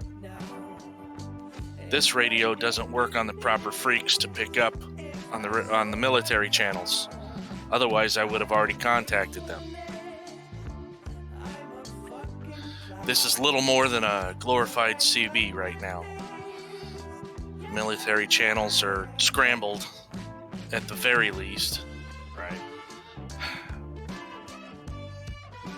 Look, there's a lot of heavy decisions to be made. And I'll respect your guys' decisions. I think you all done enough for me. Where I can return. Know that lay of the land at least for a good ways around here. My father and whoever's up there with him, they can last a while. So worst case, I can come back here if I need to. But definitely feel like I should at least get you from point A to point B. There's gonna be a lot of threats: zombies, raiders, bandits running amok, and then the freaking Spetsnaz. If nothing else, we can at least stop at Brantley Lake and refresh some water, pick up some water supplies. That's even in a winter, that's a pretty shitty thing to need here in the desert. That's where the other survivors are at. The original Agent Orange crew. They went straight out of Carlsbad right up to Brantley Lake.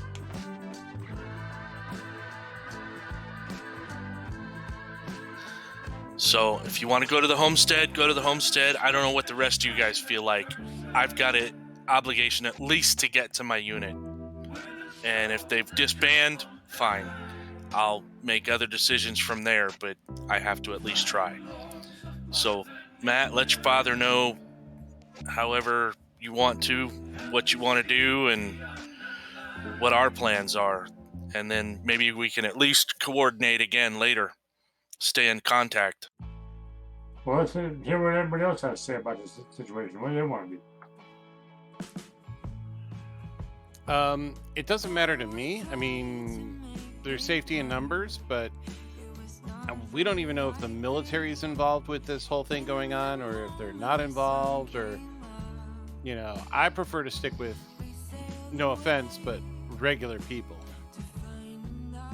Let me just interject a brief bit into the narrative here, just as the minutes tick by and James Kimball is waiting on the other side, like, are they coming back? somebody else who is part of those ranchers and part of the homestead starts speaking on the radio as well, just trying to get more information about, okay, so we know Matt Kimball, we know him pretty well, we know he's in your group. Who else is part of your group? And whether or not you guys deign to answer them, the voice of this man is recognizable by Samantha, who claims that this man is her uncle. So she basically has family over there in the homestead. So, of course, that's where her inclination is to go.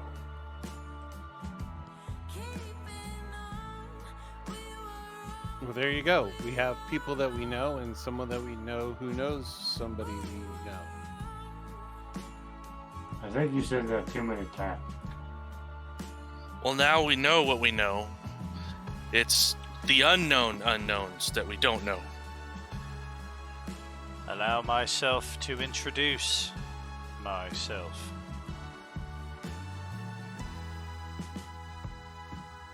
Derek, what do you think?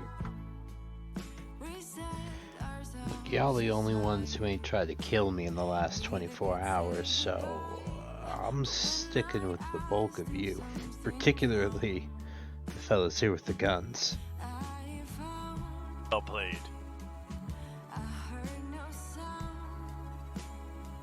Pedro, what do you think? Alright, Pablo. Well, I don't know. I mean, I think the military's probably got a better hold on things. I mean, this is like civil unrest, and on a smaller scale, we would probably look at like contacting the police, and on a medium scale, I would say the National Guard. And with this being just completely batshit out of anybody's possible thinking, I don't know. I think the military is going to be our safest bet.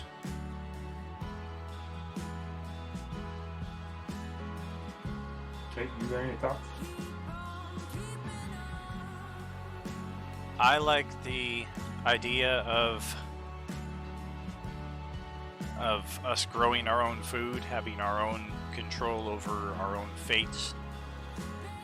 If this homestead is a commune in any respect like I'm familiar with, then I would definitely feel more comfortable there.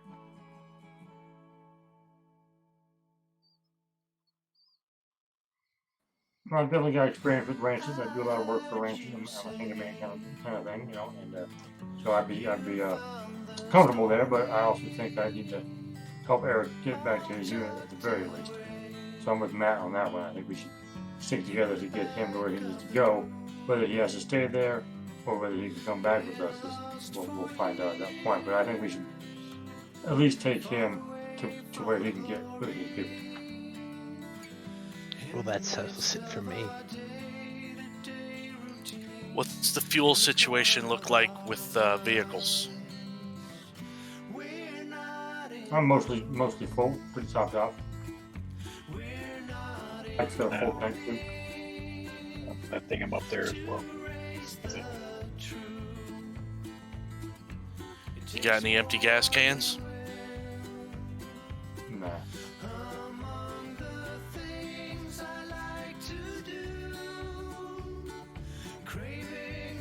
Alright.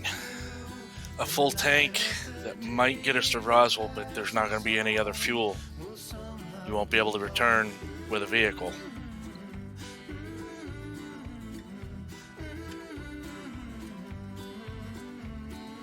We'll get fuel there or on the way. Alright, I was just thinking about pulling fuel out of the gas tanks of the vehicles piled up here. It's about the only thing we could do. Otherwise, it's going to be a drive straight to Roswell. That's going to take us about 2 hours. Well, maybe we should probably assume more than that with roads or anything like this. The roads generally don't wash out between here and there, but it just depends on what happens in Artesia. That's the wild card in this situation. I don't know what's going to go on there. I don't know survivors, what's going on, barricaded. Who knows? Hell, for all I know, the refinery could be exploded. Well, I doubt that because we don't see a big black cloud. Maggie, how's your van off road? How's it what now? How's your van if you need to go off road? It'll do. There's all terrain tires. I think they handle most things like that. Good, because we might have to take off the road if there's like big piles of traffic like this, or barricades or something like that. We just gotta ram that shit through the desert. Yes. Alright, so you guys are up for taking me to Roswell. I appreciate that very much. God-fearing Americans, it's our duty. Alright, there's nothing else I can salvage out of this car or any of the others around here. Everything seems to be junked. Let's just go ahead and get the hell out of here. We're burning daylight as it is. We need water. We can stock up at Brantley. Otherwise, there's no need to stop. Let's just keep going. Right. Well, I gotta explain something to my pops there. So we'll do that if you don't mind. And No, let him know. Give him a 3 and 3. We'll contact every day at 3 and 3 hours after, just to make sure we have contact. So 3 and 6. So sounds good. Sounds good. Yeah, hopefully our little radio will reach that far once we get up to Roswell. At least up to that point. well, if it reaches Lovington from here, I don't see why it wouldn't reach there, because we've got the Caprock antennas up there.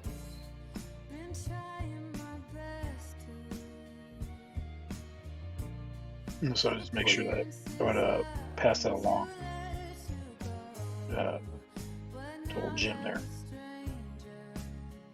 What exactly are we doing? What are we telling him? I would just tell him that. Hey, Pops, I'm gonna make sure this guy gets there. Where it gets older, least I can do is get him to where he needs to be to do his duty. And then we come back. He'll be secure up here. He always have been. Always will be. And I'll check in around 3 o'clock as much as I can until I get this break.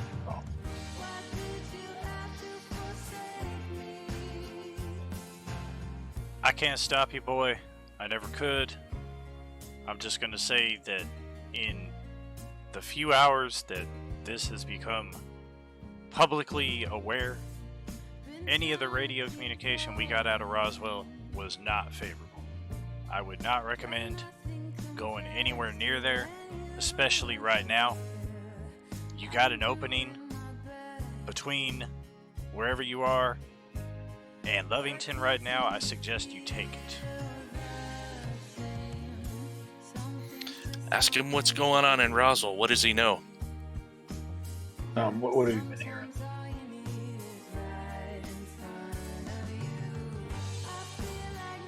War in the streets, boy. Unrest, lawlessness. It's not like this is an isolated incident.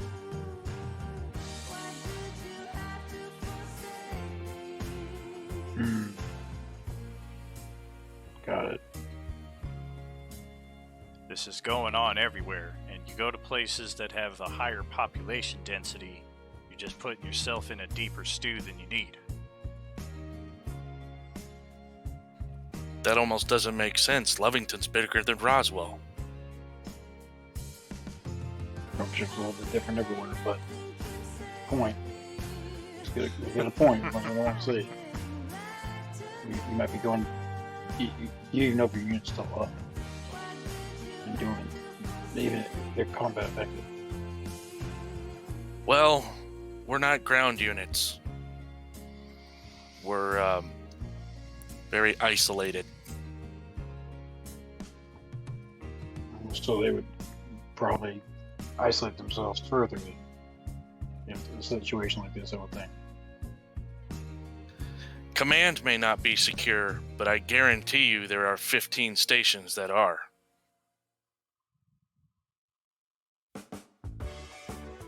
It's up to you.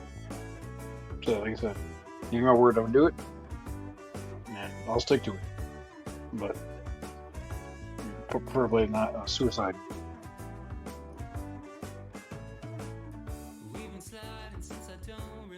If I can get to command, even if it's gone, even if nobody's there, I can at least contact those other 15 stations from command.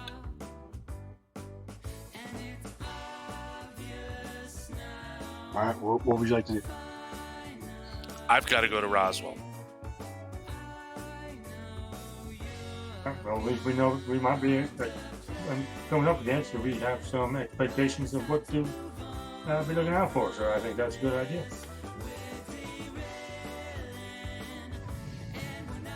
I mean, are you really sure? I mean, because, the other guy said that it's super dangerous up there. Yeah, I do want to underscore that point.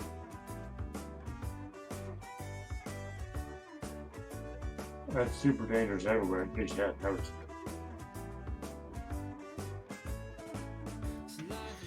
Yeah, I mean, I guess that's all the more reason not to increase the odds against us, though, right?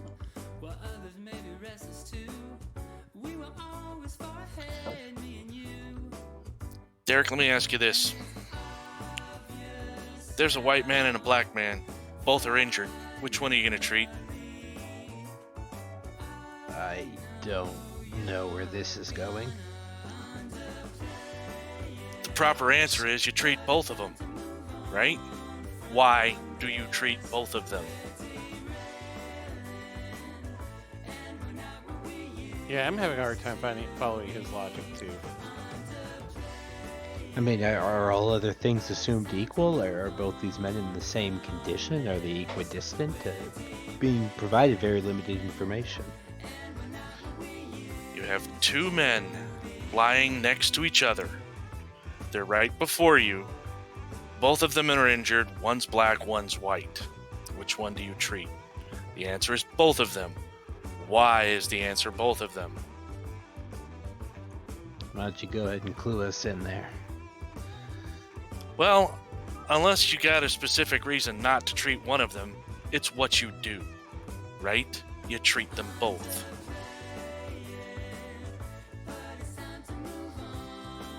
What's that got to do with running headlong into a dangerous situation when we could be running headlong into a nice farming situation? You got danger between here and Lovington. You got danger between here and Roswell. Both are going to be neither of them are going to be safe. I have an obligation. I have something I have to do. I have not been relieved of my duty. I have to get there. I'm pretty confident that if there is a government left on the other side of this, they're not going to be fussing about taking you to court-martial.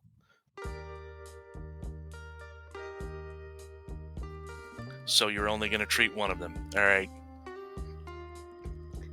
According to whatever flawed analogy you've constructed, which, again, I still don't follow whatsoever.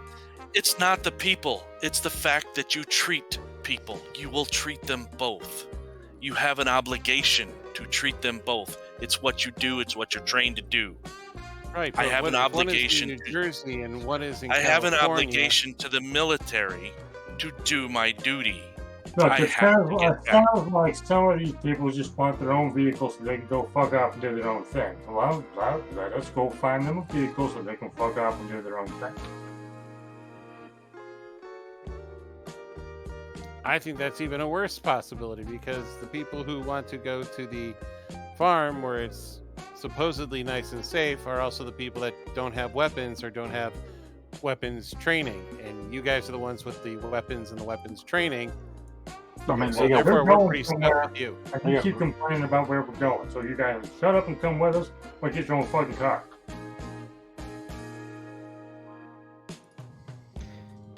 They have weapons over there. I guess Alright, farmland. that's fine. We'll go to the farm. Goodbye.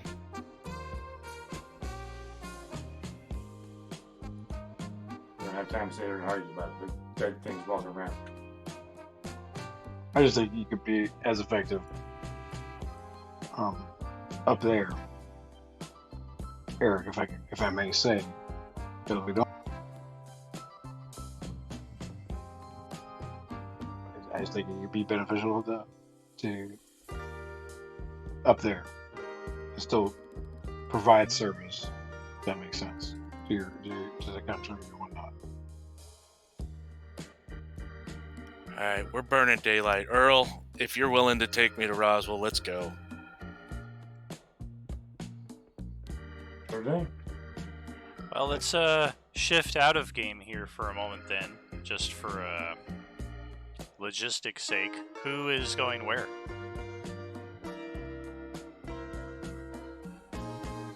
I definitely need to go to Roswell. And I'm taking them.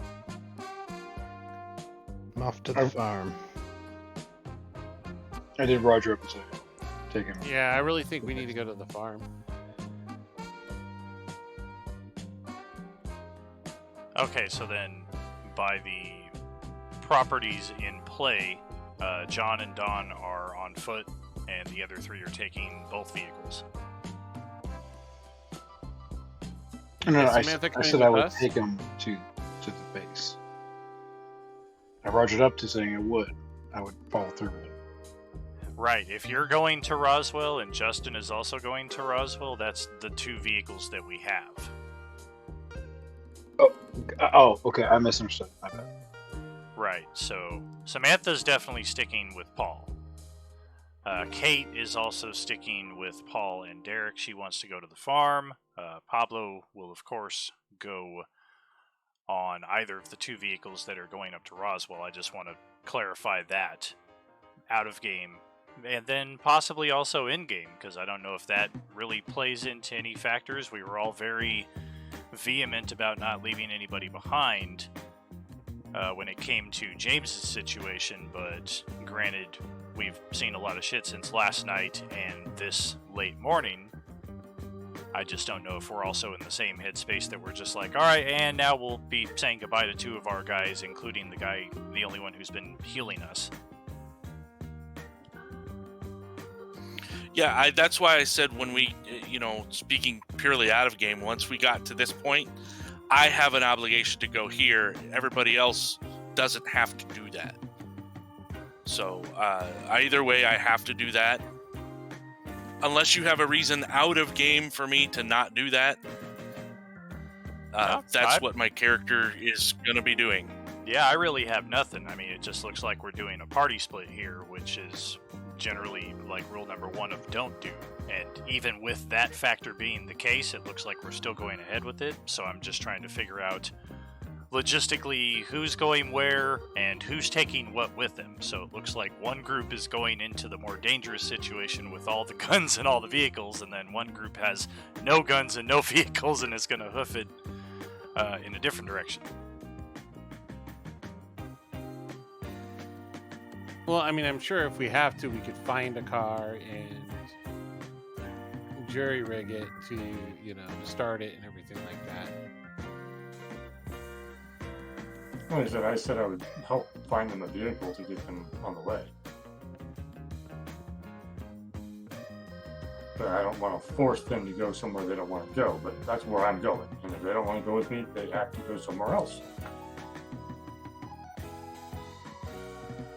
Alrighty. Well, I'm going to send us to a BRB here for a few minutes then while I ponder these facts and figure out what the next elements of our plot are going to be. Feel free to keep discussing if you want. We'll just be on the BRB screen here instead of the live screen.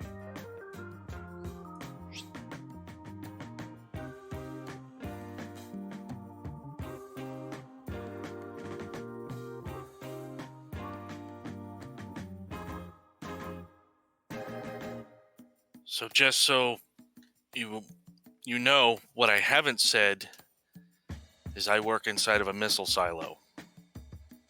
I'm usually there half of the week. Oh, we kind of figured that part out. Really? Okay. Well, So I those mean, you have to 15 get this sites- installation. At minimum, those 15 sites are going to be secure. It doesn't matter what's going on out here. NBC, it's sealed. Nuclear, biological, chemical. None of that is going to get inside. So unless they're already infected with whatever is making these people turn into zombies, unless they zombify, die and zombify out inside the silo, they're probably going to be okay. I'll give them a 99% chance. Then what's the logic of moving to that location if it's all secure? If you can't get If there, it's- it's gonna be locked down. Then Once I get to HQ, I can contact them, figure out what command wants done. We rotate crews in and out. The crews that are in there can stay there for the next 5 years.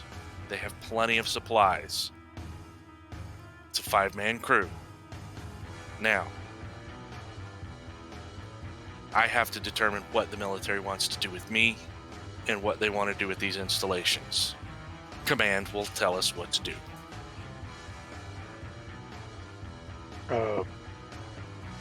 Is there a landline number to contact? Maybe instead of hooking it that way and finding out that the area was this information that we can't access, so you can't get in contact And with those you're people. going to single-handedly determine that you're going to bring civilians into a military nuclear silo installation, or are you just going to leave everybody else out to dry when you go in there and the military says, what are you doing with these people? I'm telling you what I have to do. You can make your own decisions. And I said I'm going to help him get there. I didn't say I was going to join him in the silo. Same. Or that would be that kind of doing it. Fully agree. That was my mindset with it. So I don't do it. And follow through. I was figuring I would help him get there, and then I would help the rest of you get to the other place. But some people are impatient. That actually sounds like a really good plan. Not to mention, if whatever's going on, command is defunct, all the silos are locked down, and everybody's disbanded more or less, then I'll just go with you guys to the farm. That's what I'm saying. Like, is I would assume there's some type of like a recall notice, something you call into to see. Is there any way that that's an option that could be pursued first before literally, making location? If that makes sense. You got access to a landline? Sure, we could find one somewhat nearby, a lot closer than that. You know what I mean? Like maybe that store over there. Power's been out. Bones are more than likely out as well. There's always a tiny little bit of damage, unless it's completely So down. let me get this logic straight. Instead of walking into that store to check to see if the phones are out, you will make an assumption, but you won't make an assumption that nothing is working up in the silo driving through a ton of zombies. Were the phones working at the store we were already at? We don't know. We haven't checked.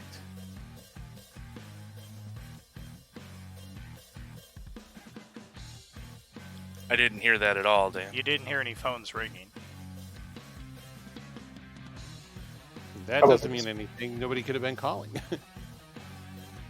How about I check? I'll go. Let's go check one of the payphones. I got some change. We'll see what happens. Sounds good. Follow me. Yeah, phones are down. Okay, recall number's not working. I have no idea. So the only thing left for me to do is to get there personally.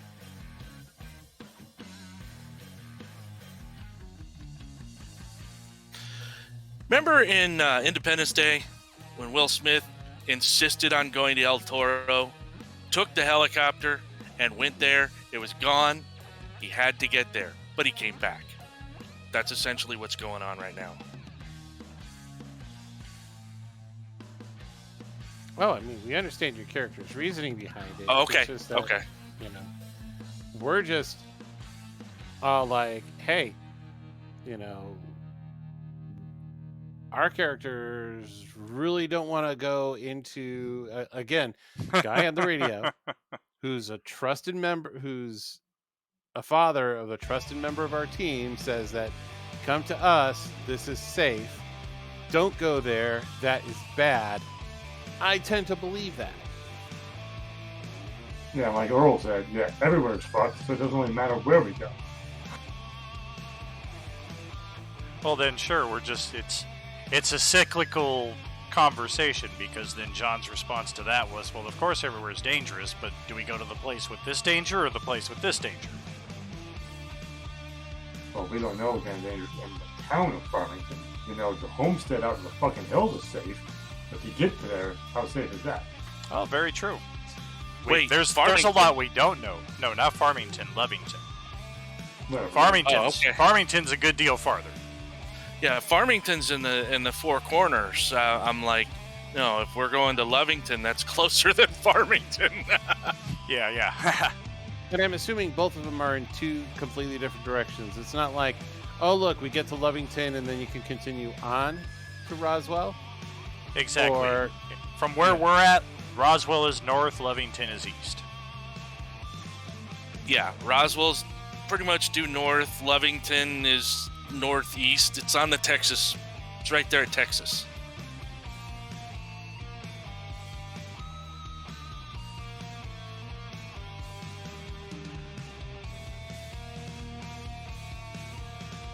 All right, then. So we're finding a backup vehicle for Don and John, and then we're splitting the party. yeah, kind of looks like it. Alrighty.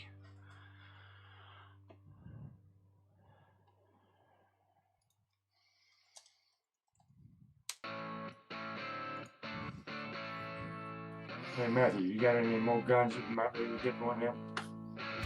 I didn't understand what word you said, sir. You got any more guns? I have a couple with me. Two, really.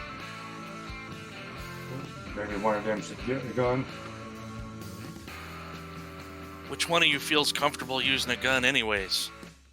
Oh, I'm superiorly trained. Been trained. No, out of them. I don't think he's talking to you. Oh, sorry. Yeah, I'm not trained in using a gun. I am. I've been trained in counterinsurgency and some other things, but Okay, I'm a pretty good driver, so you know I could drive With- and you could cover it with the gun. With Derek's volunteering the information, I reach into the back of my waistband. Here, take this. And I hand him the 9mm pistol and a couple extra magazines. Oh, great! We have something to read on the way. My skill just says guns. I don't know if it's differentiated from small arms to rifles. It actually does. It's pistols, handguns, rifles, shotguns, and then it goes into a couple other categories as well. I have carbines and rifles and pistols on Yeah, mine. you're supposed to pick a specialty for your gun skill. Unfortunately, they don't transfer, which doesn't make much sense mechanically, but it's the game, so that's what I went with. I believe if you have like rifles and you try to use a handgun, you're like -2 or something.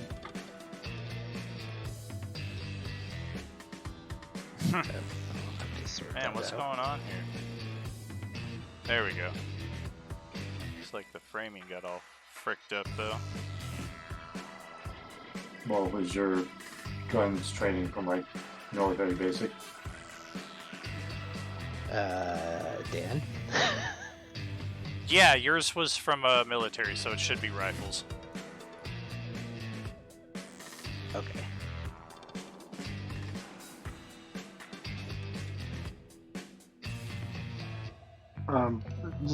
Just so you all know, looking for it was a little weird. It was a little out there.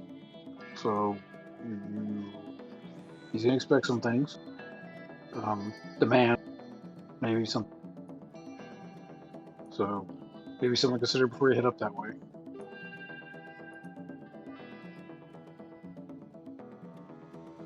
Okay. I don't know We'll if take I our understood chances. what you were saying.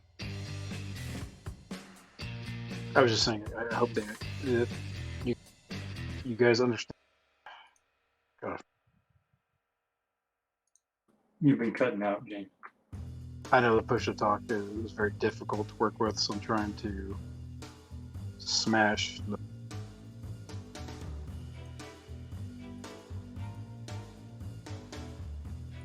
That's why we couldn't really make out what you were saying. You were kept cutting out. Let me see if I can type it. Maybe a bit more so.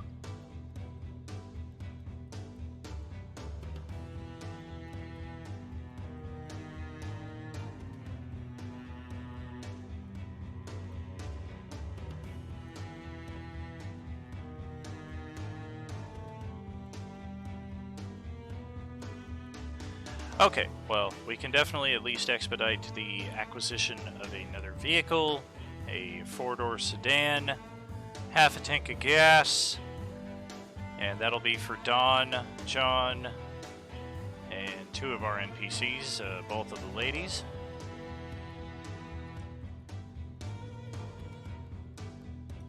Good luck, you guys. And the radios should be able to reach all 3 of these locations, from Roswell to Lovington, Lovington to Roswell, Roswell to Carlsbad, Carlsbad to Lovington. Yeah, if we can reach one, we can reach the other 2. That's another thing we have. Is somebody taking Kate or Sam's radio?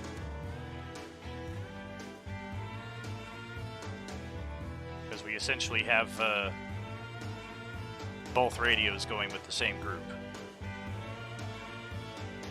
Well, yeah, we should have one of them, and then they can have one.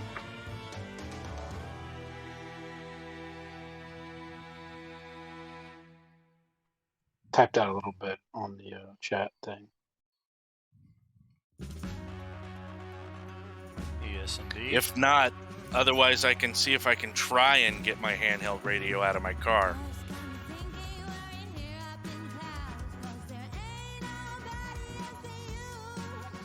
But based on the flooding and all the other damage, I don't think that's going to be possible. Yeah, it did not look like it was going to be possible to access that vehicle. Short of taking everything off the top of it and around it. Is there an issue with getting one of the radios from those 2? Not that I foresee. Just trying to figure out all the logistics so we don't split the group and assume that one of us got the radios or what have you. Right, yeah. We'll make sure we have one of them when they have one, so we can keep it down there. All right. Well then, any farewells or? Make Good luck, sure we you do say. our 3 and 3s on the radios. Every day at 3, and again 3 hours after that.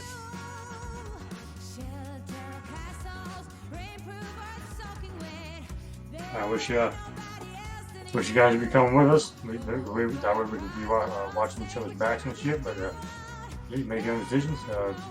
We should be seeing you back at the homesteads in short order. Yep. Thanks for patching my leg, Doc. I appreciate it. It's what we do. Be safe out there. Hopefully you don't have to patch up anybody else, right?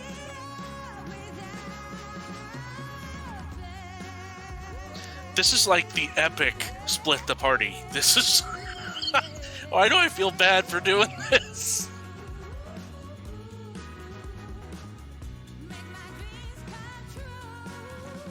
I'm just washing my hands. It has nothing to do with that, but it's What's the worst that could happen? Oh goodness. Never asked Headaches that for the question. DM.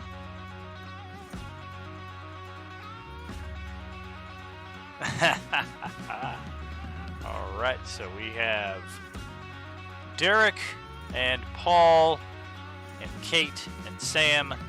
They are heading more or less east towards the Pecos River, which is the first major obstacle towards getting to Levington.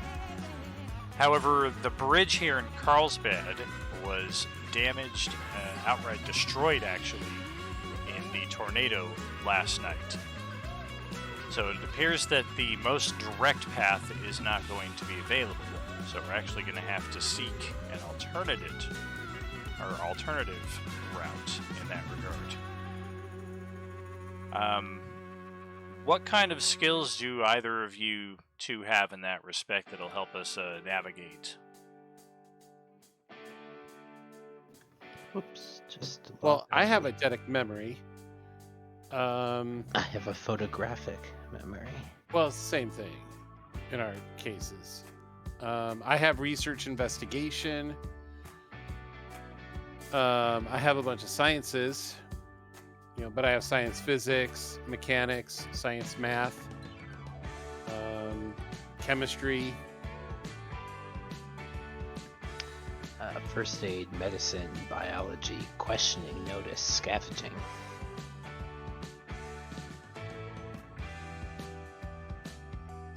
So I using guess- research and investigation, we could stop at a gas station and they probably have maps, because this was the time where you just go in and buy a map to places.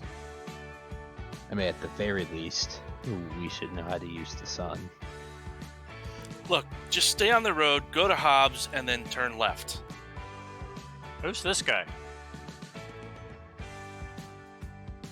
Or ask this guy for directions. Well, I'm assuming that we've already made the split, so I'm kind of already proceeding with the two of you. Oh, okay. I'm sorry. I thought you were doing logistics still, out of game. No, we're good.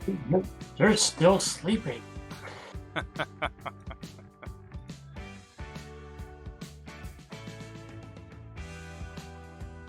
All right, so do we want to rely on our own wits, or do we actually want to stop somewhere to try to find some research material to help us?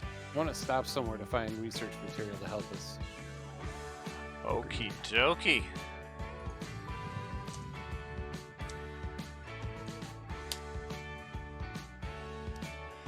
How are we approaching this gas station?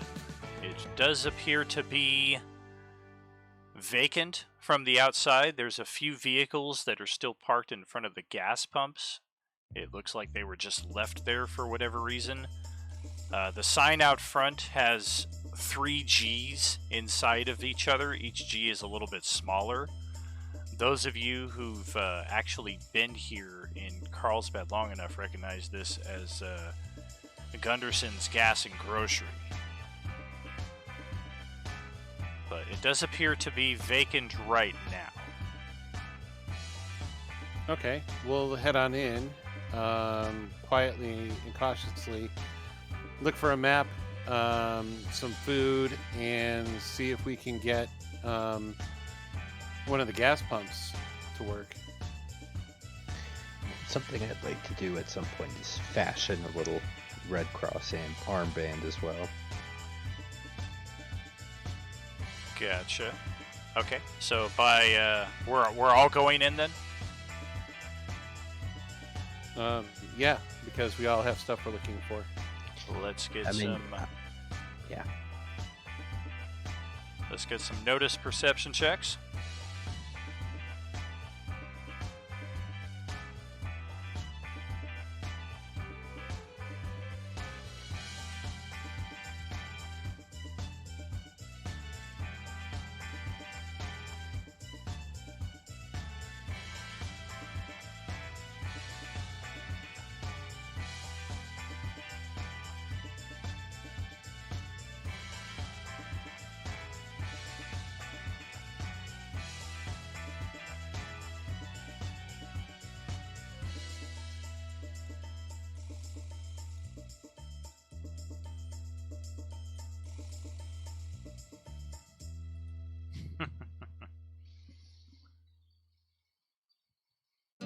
Okay, we enter the store, we take a look around. It definitely looks like there was some action here very recently, probably within the last night.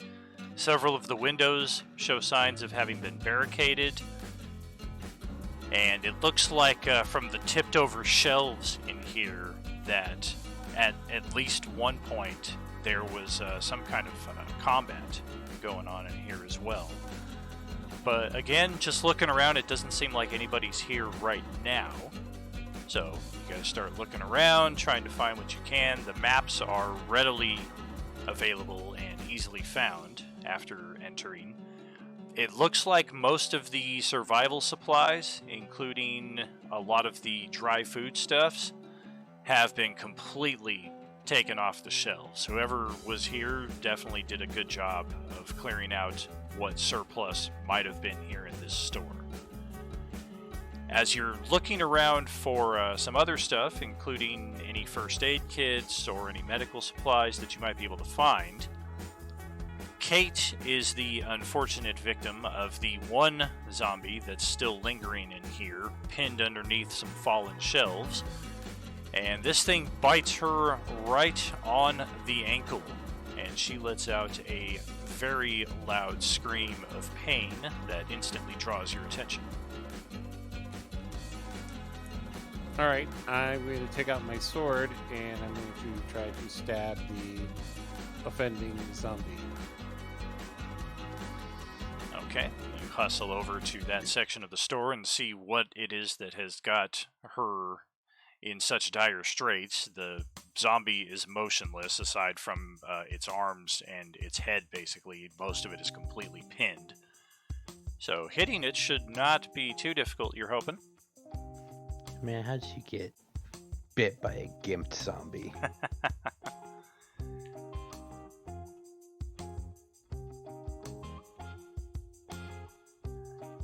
With the sword, bastard. And rolls a 9 to hit for 12 damage.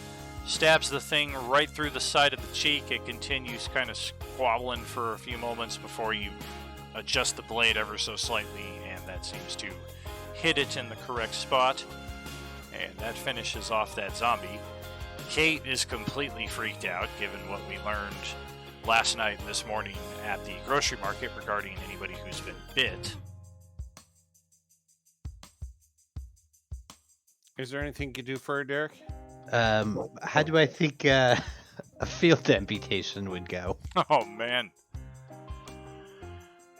Well, what kind of gear do you have to lessen the difficulty of such a procedure? A samurai sword.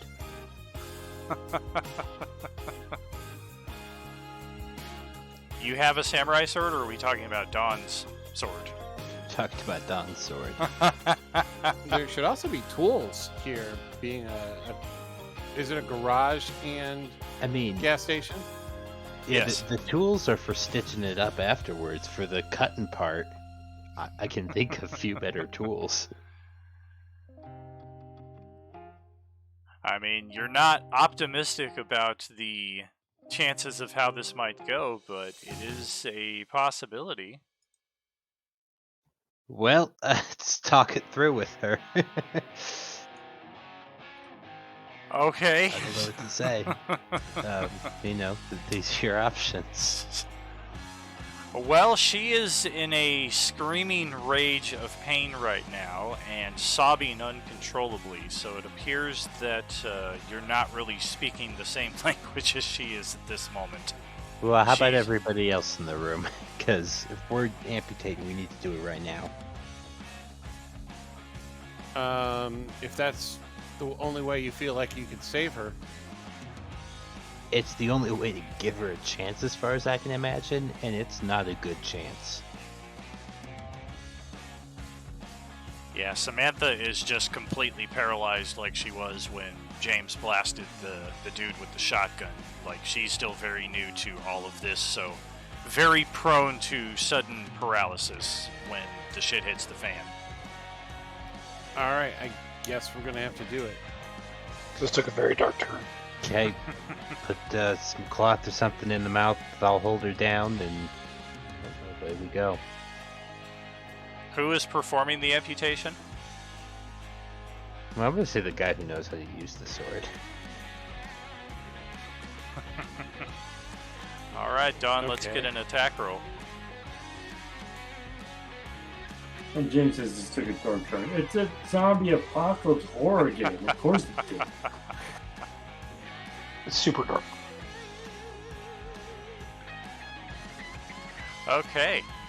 And as Paul raises the blade and prepares to bring it down, we flash back over to the other group now in the pickup truck and the passenger van making their way steadily north out of the city.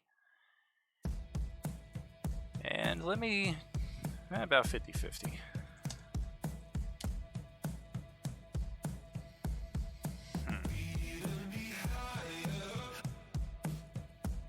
That's the answer. It couldn't be more ambiguous. That's almost right on the line. Pretty damn close, yeah. Okay, so you guys have come to a difficult spot in your attempts to make it out of Carlsbad, as this section of the town is perhaps worse, even worsely flooded than the southern section of town where you guys came from. And your usual tricks of we'll just take it a block at a time and try to find a path forward, it looks like the water here is just going to need the natural passage of time to recede before you guys are able to make your way through. There's a possibility that one of these streets is going to allow you passage to the north, but as you are considering the possibility of taking this road, you guys can all hear, all of you in this group anyway, very clearly the sound of somebody laying on a horn, maybe about a block or two away. And the way the horn is being laid on, you're definitely getting the impression that this is an SOS of sorts. Well, that's going to draw some unwanted attention real quick. All right, let's get over there as soon as we can. Okay. It does not seem like your vehicles are going to be able to get you there. The direction that the horns are coming from is through the flood that you guys are having difficulty navigating. So I don't know how you guys want to approach that. If you want to risk taking your vehicles into it, if you want to try to get out on foot. Can we see it from across the flood? You cannot. Unfortunately, this is one of those situations. As far as I'm concerned, we can't save them all.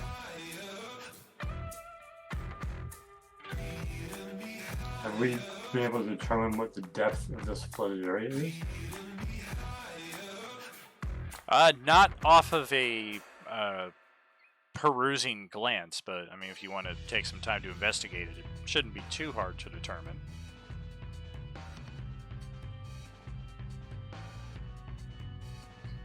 It's up to I'll you, try. Earl.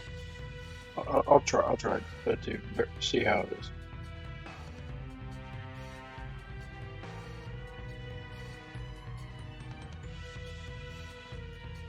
You want to Is there a,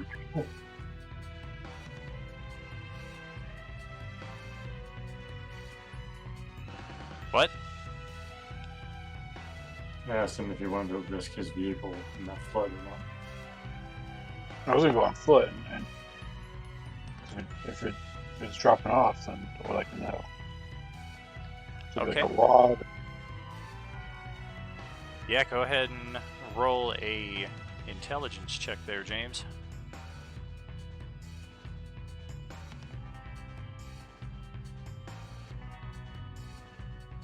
What,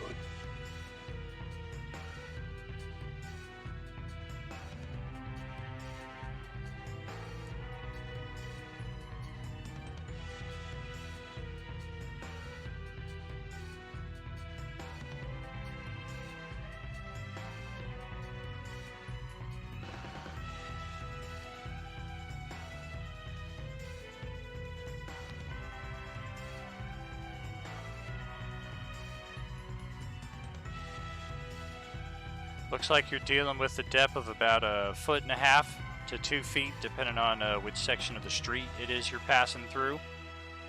It's also kind of almost like the waves coming into a beach. For whatever reason, the flooding here seems to just kind of sit stationary, and then it's almost like something kind of pushes more water in, which doesn't necessarily make it deeper. It just kind of spreads the water further out onto the street that you guys are on. And in the process of the motion of the water coming at you, you just narrowly get out of the way as a sunken zombie is kind of washed up to your shore, so to speak. And it's just kind of waterlogged, and it's going to take a moment for it to regain its faculties, and it doesn't even seem aware of your presence right here, even though it's literally at your feet. And it's just kind of... Can I do a plumbing check? I know that sounds stupid, but that almost sounds like a water main break. Based off of your experience in the skill, you're inclined to think that that's probably what it is. Okay. Yeah, it looks like flooding combined with some other kind of water leakage. I don't know if that's going to be a smart idea to drive across there. It looks like there's a water main break. If there is, that could make a hollow spot underneath the road. While it may hold up your weight, I don't think it'll hold up the weight of a vehicle. Okay, I understand. Meanwhile, the horn is still being laid on the other side of this flood, probably just on the other side of the building that you guys are at, maybe another block over. You can hear that it's very close, you just don't have a direct line of sight on it. Is it like a constant, just all just on, or is it like a pattern? It's definitely on and off. Like, it's not like somebody died and their head fell on the horn. It's definitely like... You got a flare over there? In your van? I can think of, let me take a look. And do it. Sure. I have one, yes. Send up a flare over there. See if they see it. Maybe we can get them to come out towards us. If we can get them to get to the edge of the water, we can probably at least help them get over here. Yeah, that sounds like a better idea. You send up that flare off and start honking my horn and see if they can find it. Okay. Stand by one. So go ahead and initiate that. Okay. So you fired the flare, accompanied by Earl's honking on his pickup there. And if anything, the honking from the vehicle that you guys can't see only gets more frantic. So you definitely feel like they heard and saw your signal, but for whatever reason, coming towards it either doesn't occur to them or is not possible because they're just laying on the horn even more. Look, I can't hump it. My leg is too gimpy. If one of you or both of you wants to go over there and investigate, take Pablo. I don't know. I can't make the hump. Is there, I don't know how wide this flooded section is. Is there any place I might be able to jump it from the bike?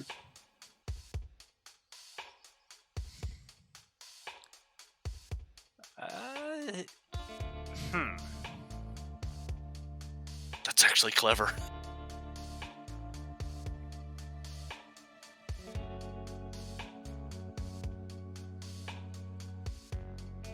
There is a possibility of jumping, but you don't see far enough to the other side to see where the flood ends. So you're confident that the best you'd be able to accomplish would be to jump into the flood. You'd be able to clear some of it, but anywhere that you can see to land is likely still in an area that's submerged. Yeah, that's no good if it's deep over there. It's gonna what's the point?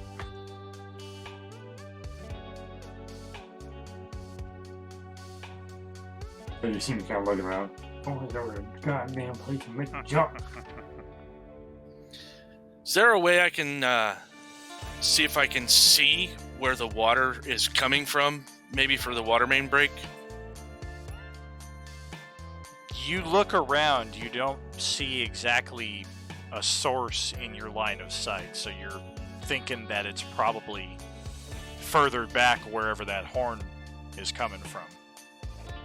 Probably like I would assume that somebody ran over a fire extinguisher or a fire hydrant or something.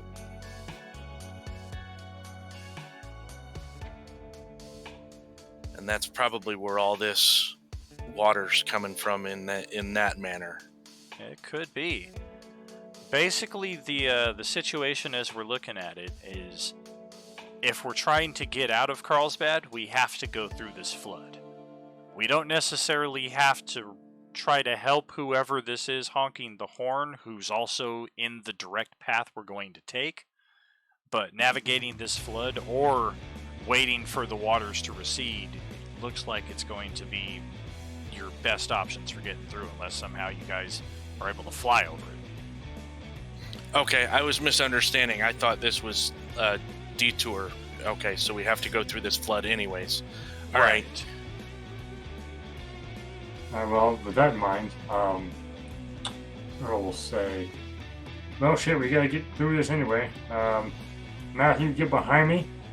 I will take it slow and easy. I'm really good behind the wheel, so I should be able to get through here pretty easily. I'll be able to tell if the ground's a little unsafe. Okay, I can stay about 10 back if you want. That way, if something happens, we know we're good with one vehicle. Eric, you keep an eye out for anything while I'm driving. Gotcha. Shotgun. All right. And just as on the other side of town, we have the cliffhanger with the blade coming down for the amputation, as Earl puts his foot down on the gas ever so steadily to take us into the floodwaters. That's where we will call it for tonight and conclude our part 3 of 4 for Agent Orange across the Pecos, or possibly not across the Pecos. I guess we'll see what next session holds for us. We did find out a little bit about what is across the Pecos, in any case. So yeah, it was a lot of fun getting back into it tonight. Thank you so much, CJ, for the 2-month subscription there, the anniversary. Very cool. And thank you, Hans Loves D&D, for the host, as always. Thank you, Raven, Evil Dawn, Buff One, Murtaugh, J-Man himself. I am Mr. Orange. Wishing you all a happy Thanksgiving week, and I'll turn it over to the fellas here. All right, guys, have a good night. Thank you again for joining us. And it's always a pleasure to game for you guys. And hopefully these 2 cliffhangers come out for the best. For the best. We're in a horror game. It never comes out for the best. But we'll see what happens. Maybe some of us will survive. Who knows? It's a good way to eat into Thanksgiving. We get to have our fill of food while the zombies have their fill of us. And I apologize to Dan for having to do a 2-split thing there, but he's capable enough. I know he can handle it. I definitely wasn't what I was picturing for the evening, but I'm definitely interested to see where it goes. Really interested, actually. So I'm excited to see how it plays out. First thing I want to say is thank you, everybody, for tuning back in after our, 3 to 4 week hiatus? 3 weeks? Oh, man. Thank you for tuning back in. And what a show to tune back into. This was a lot of internal strife, turmoil, and drama. I want to keep going. I want to know what's going to happen. Not only to my characters, I want to see what's happening to the other ones. This is like the worst cliffhanger that we've had yet. It's like, No, we've just come off a 3-week break. Keep going. But it's the 70s. If we miss the show, we miss it forever. If we have a cliffhanger, we have to wait till next week. There is no internet. Thank you, everyone, and happy Thanksgiving.